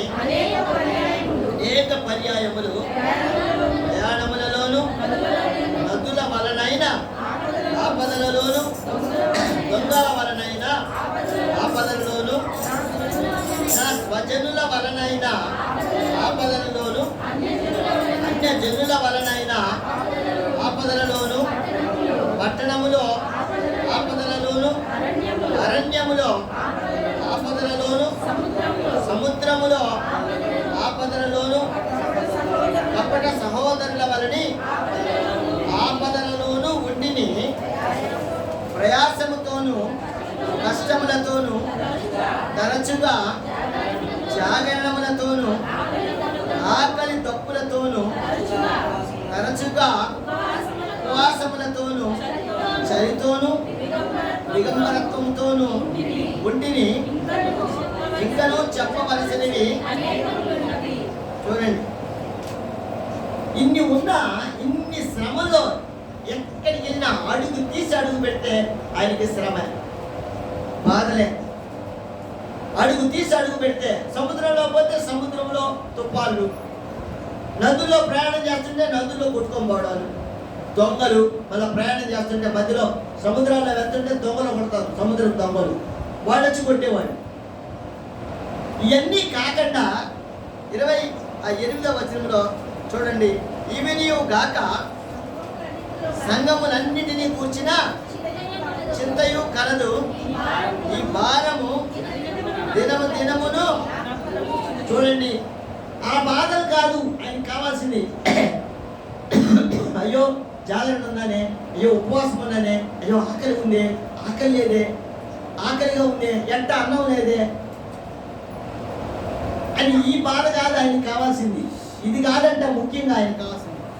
ఇవన్నీ కాదు, ఇవి కాక సంఘములన్నిటినీ కూర్చిన చింత కలదు. సంఘాలన్నీ, ఎన్ని సంఘాలకి ఆయన వెళ్ళి పరిచయం చేశాడో ఆ సంఘాలు కూర్చినటువంటి చింత ఉందంట. దేవుని బిడ్డలారా, ఏంటి సంఘంలో ఎంత చెప్తున్నా వాళ్ళు వినడం లేదే, వాళ్ళు మార్పు లేదే, ఇలాగే ఉన్నారే అని ఒక చింత అంట, బాధ. ఇవన్నీ ఒక ఎత్తు అయితే, శ్రమలు పడి ఇవన్నీ చేసి సంఘాలకు వచ్చి సంఘాల్లో చెప్తుంటే ఆ సమస్యలన్నీ ఆయన పక్కన పెట్టేశాడు. సరే పోతే పోనీలే, సంతోషంగా సువార్త చెప్తున్నాడు ఇక్కడికొచ్చి అన్నప్పుడు అక్కడ కూడా సంఘాలన్నింటిలో కూడా సంఘ పెద్దలు ఒక్కొక్కరు ఒక్కొక్క విధంగా ఉండేవాడండి. సంఘ పెద్దలు ఉండేవాళ్ళు, వాళ్ళు చెప్పినట్టు వినాలా. ఇప్పుడు కూడా జన సంఘాల్లో సంఘ పెద్దలు ఉంటారండి. ఆ సంఘ పెద్దలు ఏం చెప్తే అదే చేయాలి వాళ్ళు. ఈయనొద్దు, ఈ పాస్టర్ వద్దంటే పాస్టర్ తీసేస్తారు సంఘ పెద్దలందరూ కలిసి. కాబట్టి అలాంటి వాతావరణంలో ఉండినటువంటి ఆ సంఘాలన్నింటిని బట్టి ఈయనకి చింత, అరే ఇలా ఉన్నారే. ఇంకొక మాట ఉంది, అక్కడే చదువుకుంటాం. ఇంకో మాట, ఇవి నీవు కాక సంఘములన్నింటినీ కూర్చిన చింతయు కలదు. ఈ భారము దినమును నాకు. ఎవడైనాను బలహీనుడాయన, నేను బలహీనుడను కానా. ఎవడైనాను తొట్టుపడిన నాకును మంట కలుగదా. అతిశయపడవలసి ఉంటే నేను నా బలహీనత విషయమైన సంగతులను కూర్చి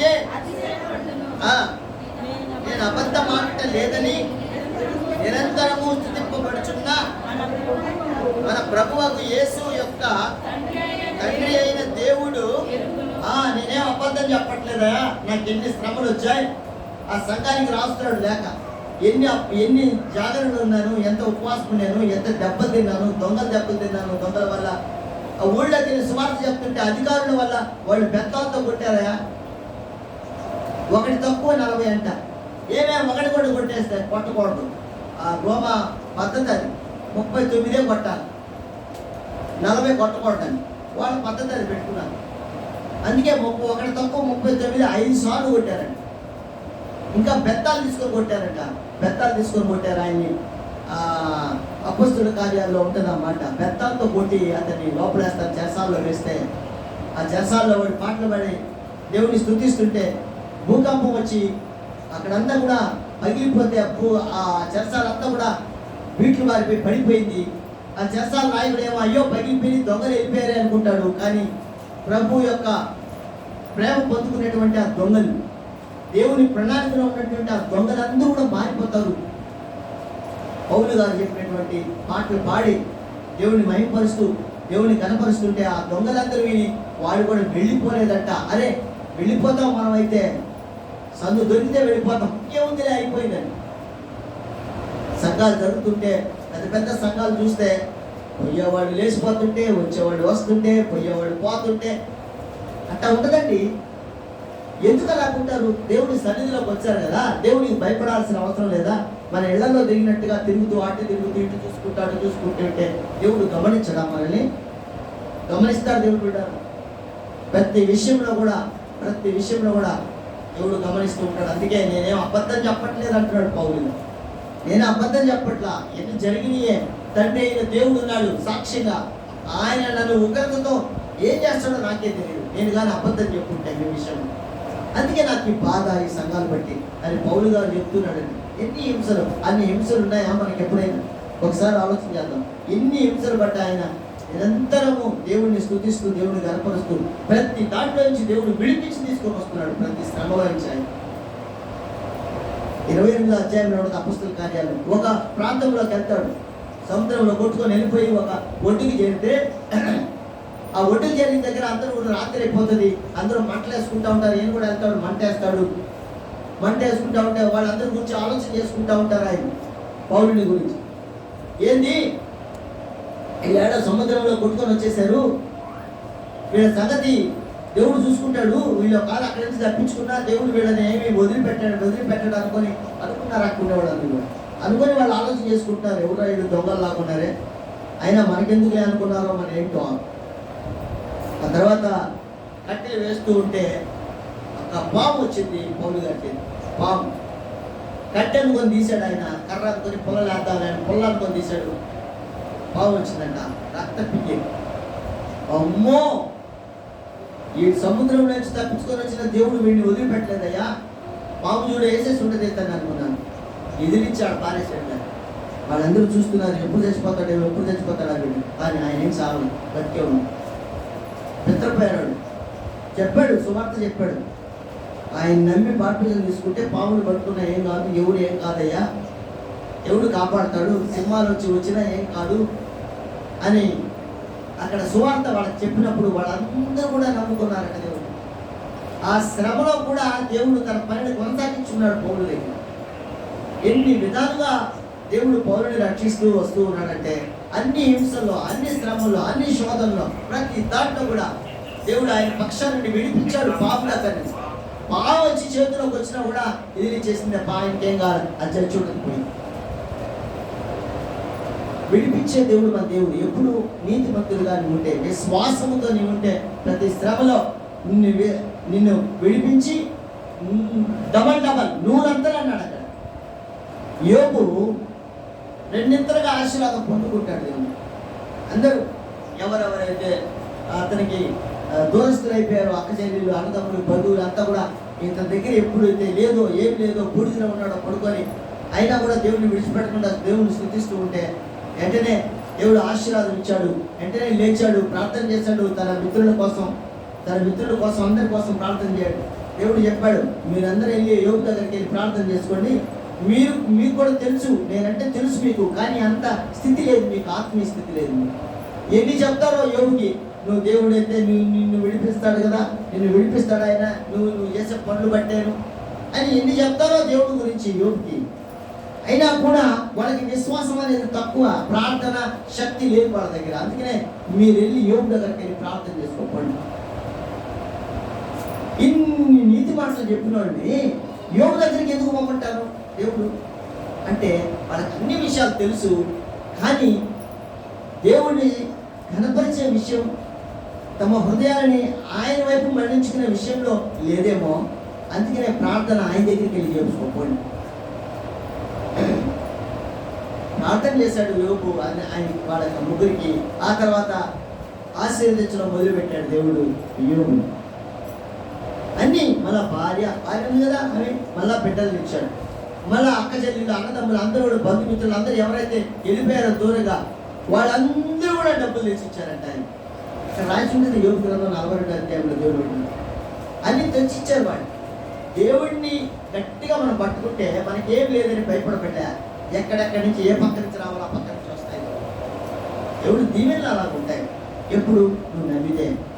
ఏ విషయంలో కూడా నేను నష్టపోయానే అని అనుకోబడ్డా, దేవుడికి సమయాన్ని ఇస్తే ఆ సమయాన్ని దేవుడు మనకి ఇస్తాడు, మనల్ని పై ఎత్తులో ఉంచడానికి.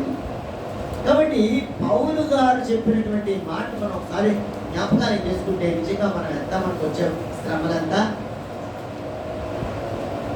గోరంత కూడా లేవు ఆయన చేసిన శ్రమలో అనిపిస్తుంది మనకి. కానీ మనం ఏమనుకుంటామంటే, మన సమస్యలు మన యొక్క పనులు మనకన్నీ ఏం చేస్తాయంటే మనల్ని ప్రెస్ చేస్తాయి. ప్రెస్ చేసి ఏం కాదులే, వారం వచ్చలే, ఇంకో వారం వచ్చలే, దానికి దేవుడు ఏం కాదులే అని మనం అనుకుంటాం దేవుడు. కాబట్టి మనం జాగ్రత్త పడే విషయంలోనే దేవుడు కూడా జాగ్రత్తగా మనల్ని గమనిస్తాడు. హల్లెలూయా. మనం ఎంత జాగ్రత్తగా దేవుడి విషయంలో సమయాన్ని మనం ఇస్తామో అంతే జాగ్రత్తగా మన ప్రతి ఇరుకు ఇబ్బందిలో ఆయన మనం కూడా సమయాన్ని ఇచ్చి మన దగ్గరికి వస్తాం. అందుకనే వారు పెట్టే మొర ఆయన ఆలకించను. ఎప్పుడు మనం కూడా ఆయన వైపు చూస్తే ఆయన కూడా ఆలకిస్తాడు. ఈ విషయంలో మనం ఎటువంటి ఆలోచన లేకుండా దేవుడి కృపలో భద్రపరచబడాలి. మరొక వచనాన్ని దశలోనికి పత్రిక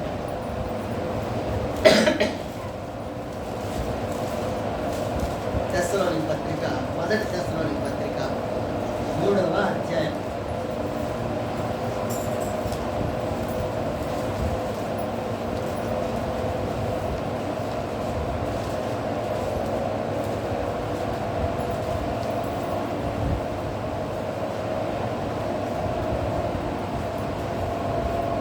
1 దశలోని పత్రిక 3వ అధ్యాయం 1వ వచనం నుంచి 6వ వచనం వరకు మనం చదువుతాం.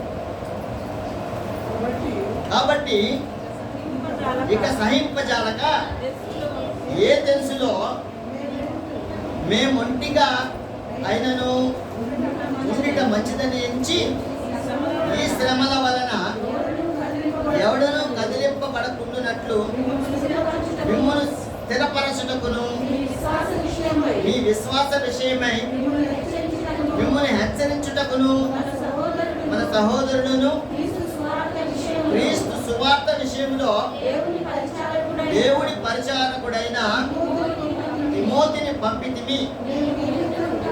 మేము మీ యొద్ద ఉన్నప్పుడు మనము శ్రమ అనుభవింపవలసి ఉన్నదని మీతో ముందుగా చెప్పితిమి కదా, అలాగే జరిగిన మీకును తెలియదు. అట్టి శ్రమలను అనుభవించుటకు మనము నియమింపబడిన వారమని అక్కడ అవుదాం. ఎట్టి శ్రమలను అనుభవించుటకు మనము నియమింపబడిన వారం. దేనికి నియమించబడ్డాం? మనము దేనికి నియమించబడ్డాం? ఆ శ్రమలలో, ఆ ఇరుకుల్లో మనల్ని స్థిరపరిచేది దేవుని వాక్యం. హల్లెలూయా. ఆ శ్రమలు, ఆ ఇరుకు, ఆ ఇబ్బందుల్లో మనల్ని స్థిరపరిచేది, మనల్ని బలపరిచేది దేవుని వాక్యం. అందుకనే మేము మీకు చెప్పాం అని అంటాడు పౌలు గారు తెస్సలోనికే సంఘాన్ని బట్టి. మేము మీకు చెప్పాం కదా అని అంటూ ఇంకేమంటాడంటే 5వ వచనంలో, ఇందుచేత నేను ఇకను సహింపజాలక శోధకుడు మిమ్మల్ని ఒకవేళ శోధించునేమో అని మా ప్రయాసము వ్యర్థమై పోవునేమో అనియు మీ విశ్వాసమును తెలుసుకొనవలెనని అని ఎవరిని పంపించారంటే సంఘానికి తిమోతిని పంపించారు. తిమోతిని పంపించి వాళ్ళని బలపరిచిన ఆయన, వాళ్ళ విశ్వాసంలో ఎదిగేదానికి నువ్వు మంచి మాటలు దేవుని మాటలు చెప్పిన ఆయన అని తిమోతిని పంపించాడు వాళ్ళ దగ్గరికి, దశలోనికే సంఘానికి దేవుడు. ఆ సంఘానికి వెళ్ళి తిమోతి బలపరుస్తున్నాడు వాళ్ళందరినీ. మీరేం భయపడాల్సిన అవసరం లేదు, వస్తాయి. పౌలు గారు మీతో కూడా ఉండి మాతో లేడే ఆయన అని మీరు అనుకోవద్దు. ఆయన మీతో కూడా ఉంటే మీకు కూడా శ్రమలే. అందుకనే మేము ఆయన దూరంగా వెళ్ళి నా చేత అన్ని చెప్పి పంపించాడు. ఇప్పుడు తిమోతి అంటే పెద్ద అందరికీ తెలియదేమో, అక్కడ పౌలు అంటే తెలిసిపోయింది, అక్కడ అందరికి మొత్తం నోటెడ్ అయిపోయింది. అందుకే తిమోతిని ఎందుకు పంపించాడు? బలపరచడానికి. ఆత్మదేవుడు ప్రభువుల వారు లేరు ఇక్కడ, మనల్ని బలపరచడానికి ఆదరణకర్తను పంపించాడు ఆయన. హల్లెలూయా. దశలోనికే సంఘానికి తిమోతిని పంపించాడు, మన సంఘానికి పరిశుద్ధాత్మ దేవుని పంపించాడు. యేసుక్రీస్తు ప్రభువారు మొట్టమొదటి చెప్పాడు ఆయన యోహాను సువార్తలో, నేను వెళ్తున్నాను, మీకు ఒక ఆదరణకర్తని పంపిస్తానన్నాడు ఆయన. ఆ ఆదరణకర్తే పరిశుద్ధాత్మ దేవుడు మనతో మాట్లాడుతుంటాడు, మన మధ్యలో ఉంటాడు, మనకి కనపడ్డాడు, అన్ని విషయాలు మనకి బోధిస్తుంటాడు, మనం బలపరుస్తుంటాడు. దేవుడు మనం తొలగిపోకూడదని, మనం దిగజారిపోకూడదని, మనము అయ్యో అని ఆ వేదనలో పడిపోకుండా ఉండడానికి, బలపరిచేదానికి పరిశుద్ధాత్మ దేవుడు మన మధ్య ఉన్నాడు. అందుకనే ఇక్కడ తిమోతిని ఎందుకు పంపించాడు ఆ సంఘానికంటే వాళ్ళని బలపరచడానికి. అయ్యా మేము కూడా ఉంటే మళ్ళీ మీకు ఇబ్బందులే. అందుకనే ప్రభువుల వారు నన్ను విడిచిపెట్టి రండి అంటే మేము కూడా వచ్చాము సమస్తాన్ని అంటాడు పేతురు. కానీ ప్రభు నేను నీతో కూడా వస్తానయ్యా, నువ్వు ఎక్కడికెళ్తే ఆడికి వస్తానయ్యా అంటాడు. అవన్నీ కాదులే, తెల్లారేటప్పటికి కోడి కూస్తుంది. ఇప్పుడు తెల్లవారుజాము కోడి కూస్తుంది, ఆ కోడి కూసేటప్పటికి 3 సార్లు చెప్తావు నువ్వు అబద్ధాము, ఎవరో నేనెవరో తెలియదని చెప్తావులే అని అన్నాడు. నేను ఎందుకు చెప్తానా, ఏదో ప్రభు ఇంతే తెలుసు నా సంగతి ప్రభుకి అనుకున్నాడేమో ఒకవేళ మనసులో. అనుకుంటాం మనం కూడా అప్పుడప్పుడు, కాదని చెప్పలేము. తీసుకెళ్ళిపోయారు ప్రభువుల వారిని. పేతురు కూడా వెళ్ళిపోయాడు. పేతురు కూర్చోన్నాడు అక్కడ, మంట దగ్గర వేసుకుంటే మంటల దగ్గర కూర్చున్నాడు. అక్కడ ఉండే అమ్మాయి అడిగింది, అయ్యా ఊరే యేసుతో ఉండేవు కదా నువ్వు కూడా అన్నాడు. అనింది ఆ పాప. అమ్మాయి నువ్వు ఎవరిని చూసావు చీకట్లో, నువ్వు ఎవరు అనుకున్నావు? ఏదో నేను లేని యేసు ప్రభుతో. చూడండి, ఆయన వెంబడించాలా అని మనం అనుకుంటాము. కానీ ఆ సందర్భము, ఆ సమయము, ఆ వచ్చిన సంఘటనను బట్టి ఎవరో నాకు తెలియదు అనేస్తాం, దూరంగా విడిచిపెట్టేస్తాం ప్రభువుల వారిని. ఇది యథార్థం. ఇదిగో సాక్ష్యం పేతురు ఇక్కడ గట్టిగా నిలబడారు ఆ శ్రమలో, ఆ ఇరుకులో, ఇబ్బందుల్లో. అవును నేనేనమ్మా, యేసు ప్రభుతో కూడా ఉన్నా నేనే, అయితే ఏంది ఇప్పుడు అని అన్నా.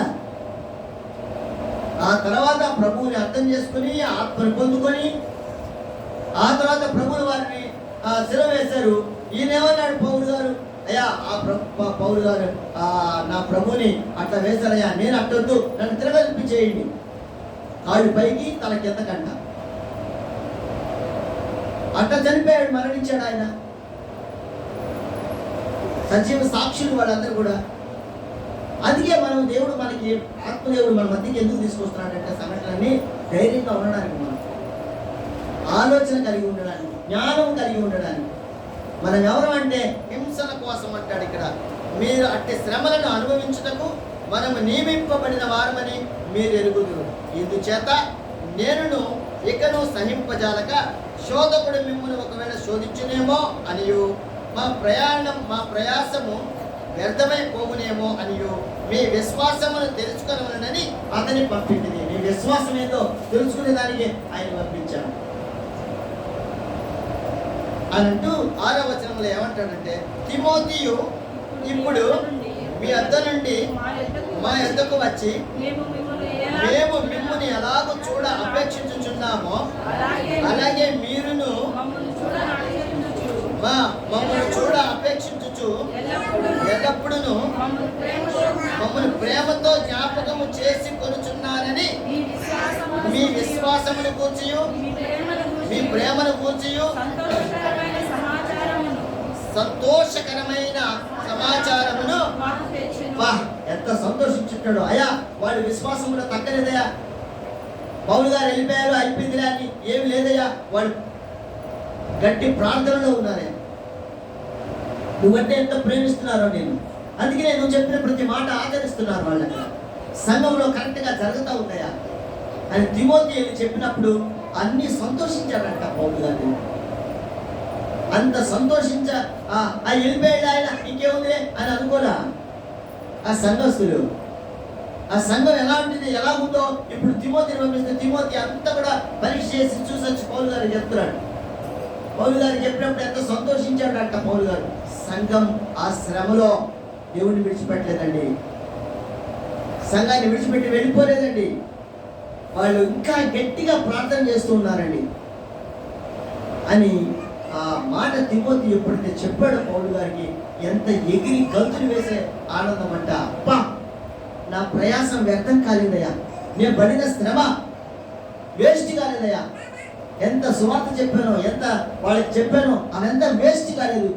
వాళ్ళు పరిపక్వం చెందారు, ఇప్పుడు ఆత్మతో నింపబడి ఉన్నారు, వాళ్ళు ఆశీర్వాదానికి వారసులుగా ఉన్నారని ఎంత సంతోషించాడో దేవుడు.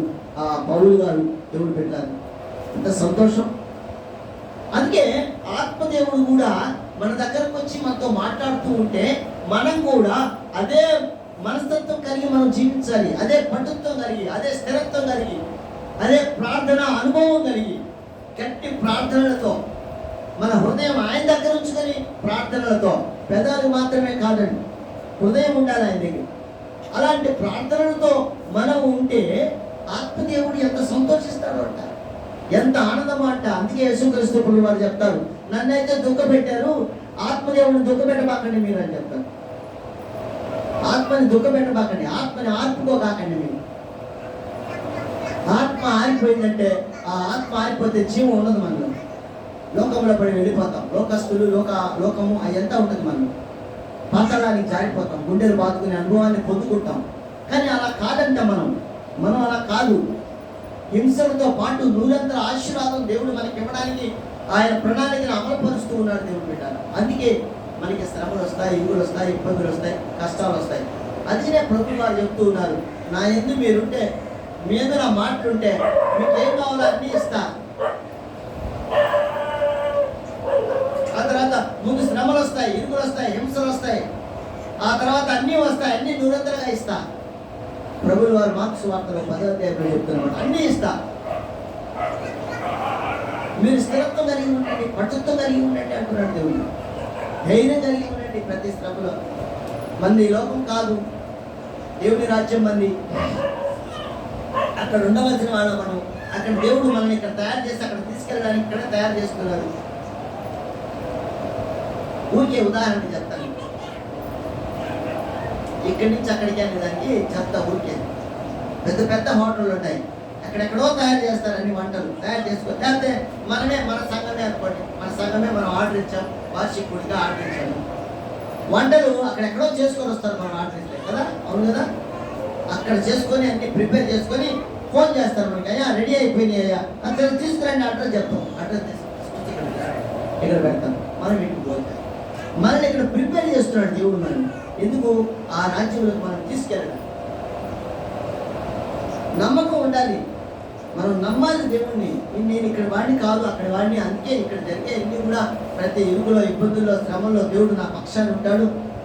నన్ను అక్కడ గట్టిగా నిలబడటానికే బంగారు మంచి ఆభరణంగా తయారు కావడానికి షోకేస్లో వెళ్ళడానికి ముందు ఎన్ని ఇబ్బందులు గ్రామంలో వేస్తారు, మట్టి అంతా పోద్ది, దాన్ని తీస్తారు, కరగబెడతారు, మళ్ళా ఇంకా ఉండే మట్టి అంతా పోద్ది. ఆ తర్వాత శుద్ధి తీసుకుంటారు, గాజులు కావాలంటే గాజులు, కమ్మలు కావాలంటే కమ్మలు, దండలు కావాలంటే దండలు, ఏం కావాలో ఏం చేస్తే ఆ వస్తువు తయారు చేయొచ్చో ఆ శుద్ధి డబ్బుతో కొడతారు. ఆ కంసాలు వాళ్ళు కొట్టి కొట్టి కొట్టి కొట్టి దాన్ని సన్నగా పొడుగ్గా చేసేవాడు. ఆ కమ్మి తీసుకెళ్ళి మళ్ళీ ఆ కమ్మి మిషన్ ఉంటుంది, ఆ కమ్మి మిషన్లో పెడతారు. వాళ్ళకి ఏం కావాలో, ఎట్ట కావాలో, గాజు కావాలా, దండ కావాలా, ఎట్ట కావాలో దానికి కమ్మి మిషన్లో పెడతారు. ఆ కమ్మి మిషన్లో పెడితే ఎంత ఏడుస్తుంటుందో కదా బంగారు. ఒకవేళ దానికే మనసు ఉంటే ఏడుస్తుందా, ఏడుదా? ఊరికే అనుకుందాం. ఇప్పుడు ఆ టీవీలో చూస్తుంటే చిన్నపిల్లకాయలకి ఆ కుక్క బొమ్మలు, ఆ పిల్లి బొమ్మలు అవన్నీ ఉంటాయి. అవన్నీ మాట్లాడుకుంటూ ఉంటాయి. మాట్లాడతాయా? మాట్లాడవు కదా. అది చూపిస్తాడట, ఇది ఇది మాట్లాడినట్టు దీనికి సమాధానం చెప్పినట్టు. అంటే అనుకోండి, ఒకసారి ఊరికే అనుకుందాం, మనం మాట సాగుతూ అనుకుందాం. ఆ బంగారుని ద్రావకంలో వేసినప్పుడు ఏమంటుంది ఆ బంగారు ముద్ద? ఓరి నాయన, నన్ను చంపేస్తున్నాడు రా ఈడ, అయ్యా అనుకుంటు దాన్ని తీస్తాడు, శుద్ధి దెబ్బలేస్తాడు, పా అదంతా కొట్టేస్తున్నాడు రా వీడ అనుకుంటా. ఆ తర్వాత కమ్మి మిషన్లో పెడతాడు, ఓరి నాయన ఒత్తేస్తున్నాడు రా ఈడ నన్ను ఇంట్లో పెట్టాను అనుకోండి. ఆ తర్వాత తయారు చేస్తాడు, అంతా తయారు చేసి వస్తువునంతా మనం మెరిగేస్తాడు, మళ్ళీ పాలిష్ కొడతాడు. కుంగుడికాయ రసంలో వేసి మళ్ళీ పాలిష్ కొడతాడు. అన్నీ పాలిష్ కొట్టేసి మనం మెరుగు చేసి బాగుందా అనుకొని ఎర్ర కాగితంలో పెట్టి మనం తీసుకెళ్ళి పెట్టి అక్కడ పెడతారు షోకేస్లో. అప్పుడు ఎక్కడుంటుంది అది? ఆ బంగారు వస్తువు ఎక్కడుంటుంది అప్పుడు? మంటలో ఉంటుందా? ఏసీ రూమ్లో ఉంటుంది. ఎక్కడుంటుందా? ఏసీ గదిలో గది దాని చుట్టూ అద్దాలు వేసేసి ఉంటాయి, లోపల పెట్టుంటాడు వాడు. హాయిగా సంతోషంగా ఇక్కడ నాకు ఏసీ మిషన్లో ఏసీలో పెట్టేశారు నన్ను. ఇప్పుడు ఆ కొడితే కొట్టాడు కానీ నాకు దెబ్బలా హాయిగా ఉంది దెబ్బ, సంతోషంగా నేను ఏం కాదు. ఎట్టున్నావు? మాకు కూడా అయిపోయినాయి తనులు, అయిపోయింది. మేము కూడా హాయిగా ఉన్నాం. మేము మాట్లాడుకుంటాయేమో అక్కడ మనం అనుకుంటాం. ఊరికి మాట్లాడతాయా? నాకు మాట్లాడుకుంటాయా? మాట్లాడుకుంటాయి. మనకు తెలవు రాసిందంటే మనం అనుకుంటా అది కూడా ఉంటుంది. హాయిగా ఉందామా, ఇప్పుడు ఏసీలో ఉన్నాం మేము అనుకుంటాయి. దేవుడు కృప కూడా అంతే. మనకి శ్రమలు, ఇరుకులు, ఇబ్బందుల మధ్య తీసుకెళ్ళి ఆ ఏసీ గదిలో వాటిని పెట్టినట్టే మనను కూడా దేవుడు అత్యధికమైనటువంటి ఆ పరలోక రాజ్యమైనటువంటి బంగారు లోకంలో దేవుడు మనల్ని ఉంచుతాడు. హల్లెలూయా. ఉంచుతాడు అక్కడ బంగారు లోకంలో. ఎక్కడ చూసినా బంగారేనంట. ఇదిగో ఇక్కడ నలగొట్టి ఏసీలో ఎక్కడ పెడతారో మనల్ని కూడా ఆ శ్రమంలో, ఇరుకులో, ఇబ్బందుల్లో కొట్టేటప్పుడు ఇరిగిపోయింది అనుకో, పొడి అయిపోయింది అనుకో, మళ్ళీ తీసుకొచ్చి మళ్ళీ వేస్తారు. మనం వెళ్ళేదనుకో, ఆయన మాట వెళ్ళేదనుకో, మళ్ళా వస్తాయి శ్రమంగా, మళ్ళీ ఇబ్బందులు వస్తాయి. ఎందుకంటే గట్టిపడేదాన్ని. కాబట్టి ఈ తెస్సలోనిక సంఘానికి పౌలు గారు రాస్తూ, మీరు తిమోతిని పంపించారు, మీరు భయపడబాకండి, మిమ్మల్ని చూడటానికే నేను మీ దగ్గర ఉంటే ఇంకా ఎక్కువ శ్రమలు వస్తాయి మీకు, కాబట్టి అందుకే నేను వచ్చేసాను. మీ గురించి తెలుసుకోవడానికి తిమోతిని పంపించాను. కానీ తిమోతి వచ్చి చెప్పిన సంగతులు వింటి నాకు ఎంత సంతోషంగా ఉందో, ఎంత ఆనందంగా ఉందో. మీరు బలపడుతున్నారంట, మీరు ప్రేమలో ఎక్కువగా ఉన్నారంట, ఒకరినొకరు అర్థం చేసుకుని సంఘమంతా ఏకతాటిగా ప్రార్థన చేస్తున్నారంట. నేను విన్నాను, సంతోషంగా ఉంది. ఏం తెలుసు వారారా ఆయన అన్నప్పుడు ఆయనకి ఎంత సంతోషించాడో దేవుడు. ఆ దేవుడు కూడా సంతోషించుంటాడు, ఆ పౌలు చేసినటువంటి ప్రయాసం వ్యర్థం కాలేదు అని ఆయన కూడా అనుకుని ఉంటాడు కదా. కాబట్టి ఈ ఇలాగా దేవుడు మనతో మాట్లాడుతున్నటువంటి ప్రతి మాటని మనం అర్థం చేసుకుందాం, ఆలోచన చేద్దాం. ఇక్కడ ఈ కీర్తన గ్రంథం 34వ కీర్తనలో 18వ వచనం చదువు. 18వ వచనం.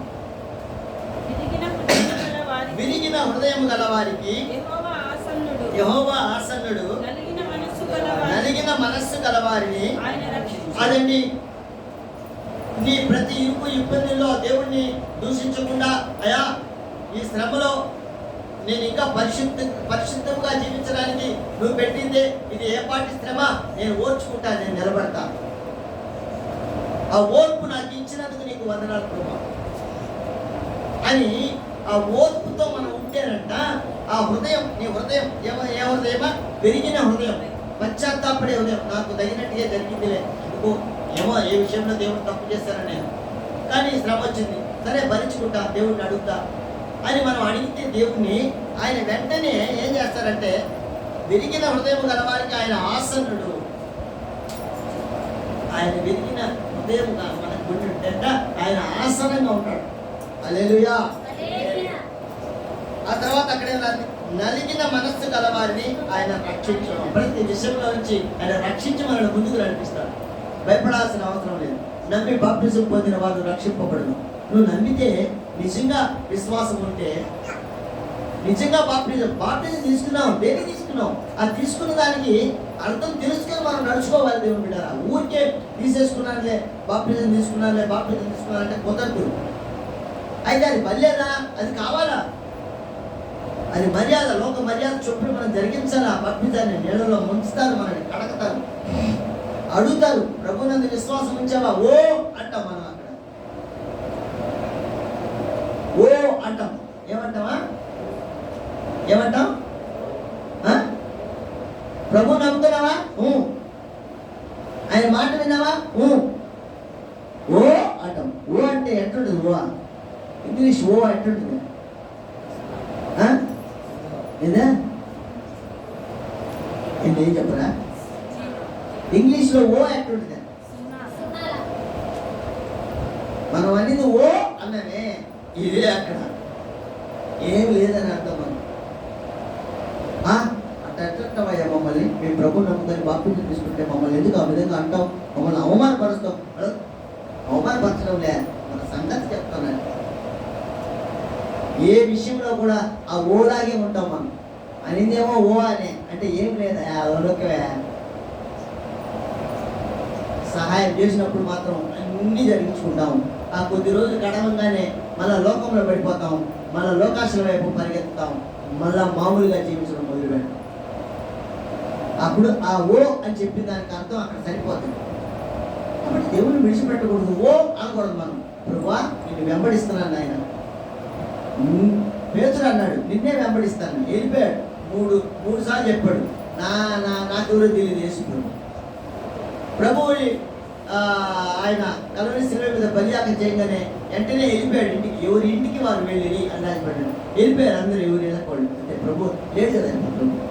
ప్రభు చెప్పాడు ఆదరణకర్త నేను పంపిస్తాను మీ దగ్గరికి. అయ్యా ఆదరణకర్త వస్తాడంట, ఎవరో ఆయన కోసం మనం ఎదురు చూద్దాం అన్న ఆలోచన వాళ్ళకి మొట్టమొదటి కడగల.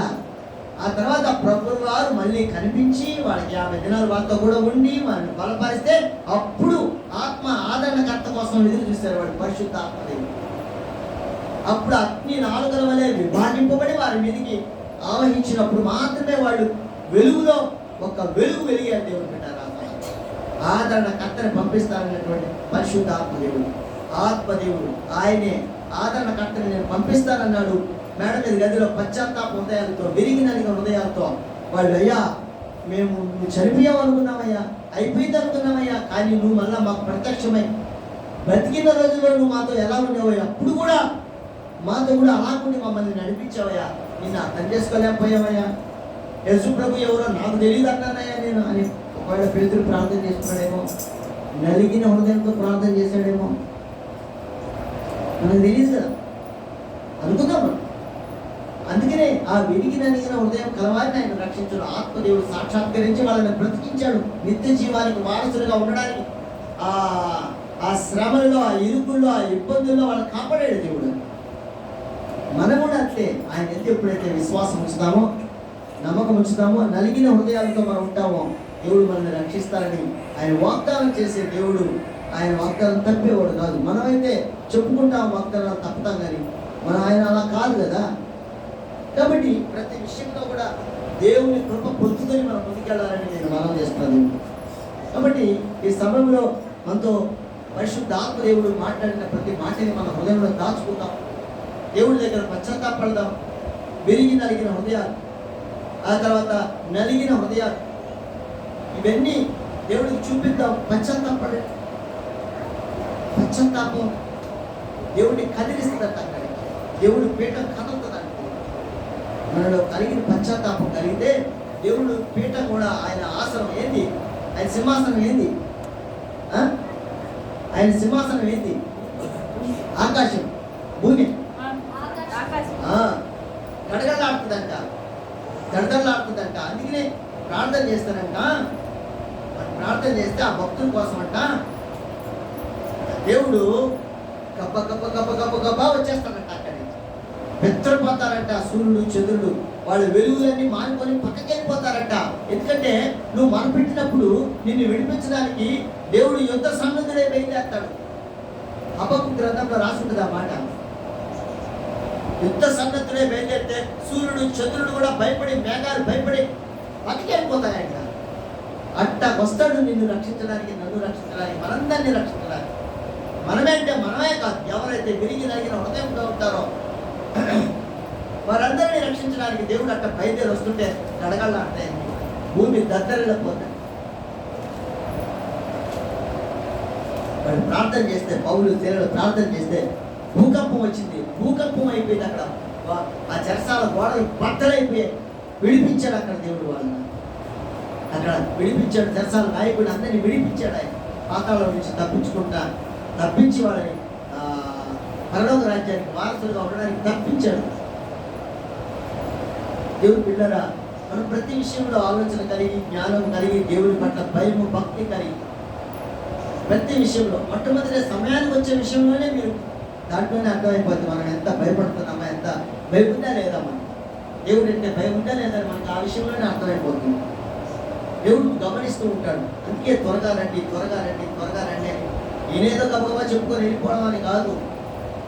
2-3 చేరి ఎక్కడ నా నామాన్ని కనపరిస్తే అక్కడ దేవుడు ఉంటాను అని అన్నాడు ఆయన. 2 కూడుతున్నప్పుడు, 3 కూడుతున్నప్పుడు వెంటనే ఉంటాడు. నువ్వు ఎప్పుడో వస్తే దేవుడు నీకు చూడ్డా, గమనించడా, నాకన్నా ఆ పని నీకు ముఖ్యమా అని అడగడా? అడుగుతాడు దేవుడు. పెద్దగా ఏదో ఒక ఇబ్బంది చేసేస్తాడు. అదే అడగడం. ఏదో మిమ్మల్ని భయపెడుతున్నారని కాదు, మీరు పరిపక్వత చెందాలని. ఇదిగో పౌరునికి ఎంత సంతోషమో, వాళ్ళు పరిశుద్ధంగా జీవిస్తూ ఆత్మలో ప్రేమ కలిగి ఉంటూ ఎంత సంతోషమో, అంతే సంతోషం కదా దైవజనుడు కూడా. కాబట్టి భయము, భక్తి కలిగి జీవించినప్పుడు దేవుడు కూడా మనని అట్టే ప్రకారంగా నడిపిస్తాడు. ప్రతి విషయంలో కూడా మనం వెళ్తూ ఉంటే కుక్కలు వచ్చి ఎలాగా ఓపెన్ చేసేస్తాయో అన్నీ ముందుకు నెట్టేస్తూ ఉంటాయి మనం పోతూ ఉంటే. అక్కడ కెనడాలో ఏదో దేశంలో రాత్రిపూట మంచు అంతా పడిపోద్దంట, మొత్తం మంచానండి. ప్రతి ఇంటి దగ్గర ఒక మిషన్ ఏమో ఉంటుంది అన్నారు. నాకు తెలియదు, నేను చూడలేదుగా, వాళ్ళు చెప్తుందేమో. మా షాప్కి వస్తుంటారు. ఎక్కడికి వెళ్ళావాక? ఆ కెనడాకి వెళ్ళాను, లేకపోతే ఇంకొక ఊరికి వెళ్ళా, ఇంకో దేశానికి వెళ్ళి, ఇంకో దేశానికి. మా పిల్లకాయలు అడుగున్నానా, అందుకని వెళ్ళామయ్యా 2 నెలలు అని చెప్తుంటారు మనం. ఒక ఆమె వచ్చినప్పుడు చెప్పింది, ఇంటి ముందంతా మంచారంట. అయితే మీరు ఎక్కడెళ్తారు బయటికి అంటే మిషన్ ఉంటుందంట. మిషన్ అంతా కొట్టి ఐస్ని బద్దలు కొట్టద్దంట. బద్దలు కొట్టి ఇటు దొరికితే 2 కోట్లు వెళ్తాయి, కొట్టుకుంటా పోతాం. ఎక్కడితో దూరం పోతుందో ఏమో మనకు అది నాకు తెలియదు అసలు. వాళ్ళు చెప్పింది నేను చూడలా. అట్లాగే మనం నీతిమంతులుగా ఉంటే మనకు వచ్చే ప్రతి శ్రమని దేవుడు కూడా అట్లా తీసుకుంటూ వెళ్ళిపోతుంటాడు. మనం సంతోషంగా వెళ్ళిపోతుంటాం. మన జీవన విధానంలో సంతోషం, సమాధానం దేవుడు ఇస్తాడు. ఎప్పుడు ఆ శ్రమలు, ఆ హింసలు మనకిచ్చి వీళ్ళు బలపడితే, మనం గట్టిగా నిలబడితే, ఆ బంగారు వస్తువులు ఎలాగా ఆ ఏసీల్లో పోయి కూర్చుంటాయో అలాగా మనల్ని కూడా బంగారు లోకమైనటువంటి దేవుడి రాజ్యంలో దేవుడు మనం ఉంచుతాడని నేను ప్రభు పేరిట మనం చేస్తున్నా. మరొకసారి కూడా వాక్యాన్ని చదువుకొని మనం ఆరాధనకి వెళ్దాం.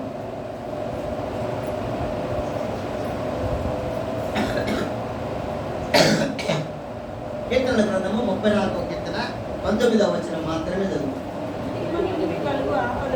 నీతిమంతునికి కలుగు ఆపదలు అనేకములు, వాటన్నిటిలో నుండి యెహోవా వారిని విడిపించును. దేవుడు తన పరిశుద్ధ లేఖనములను మన వినికిడిలో దీవించి ఆశీర్వదించి మన హృదయములలో ఉంచి మనల్ని బలపరిచి నడిపించును గాక. ఆరాధన చేసుకుందాం.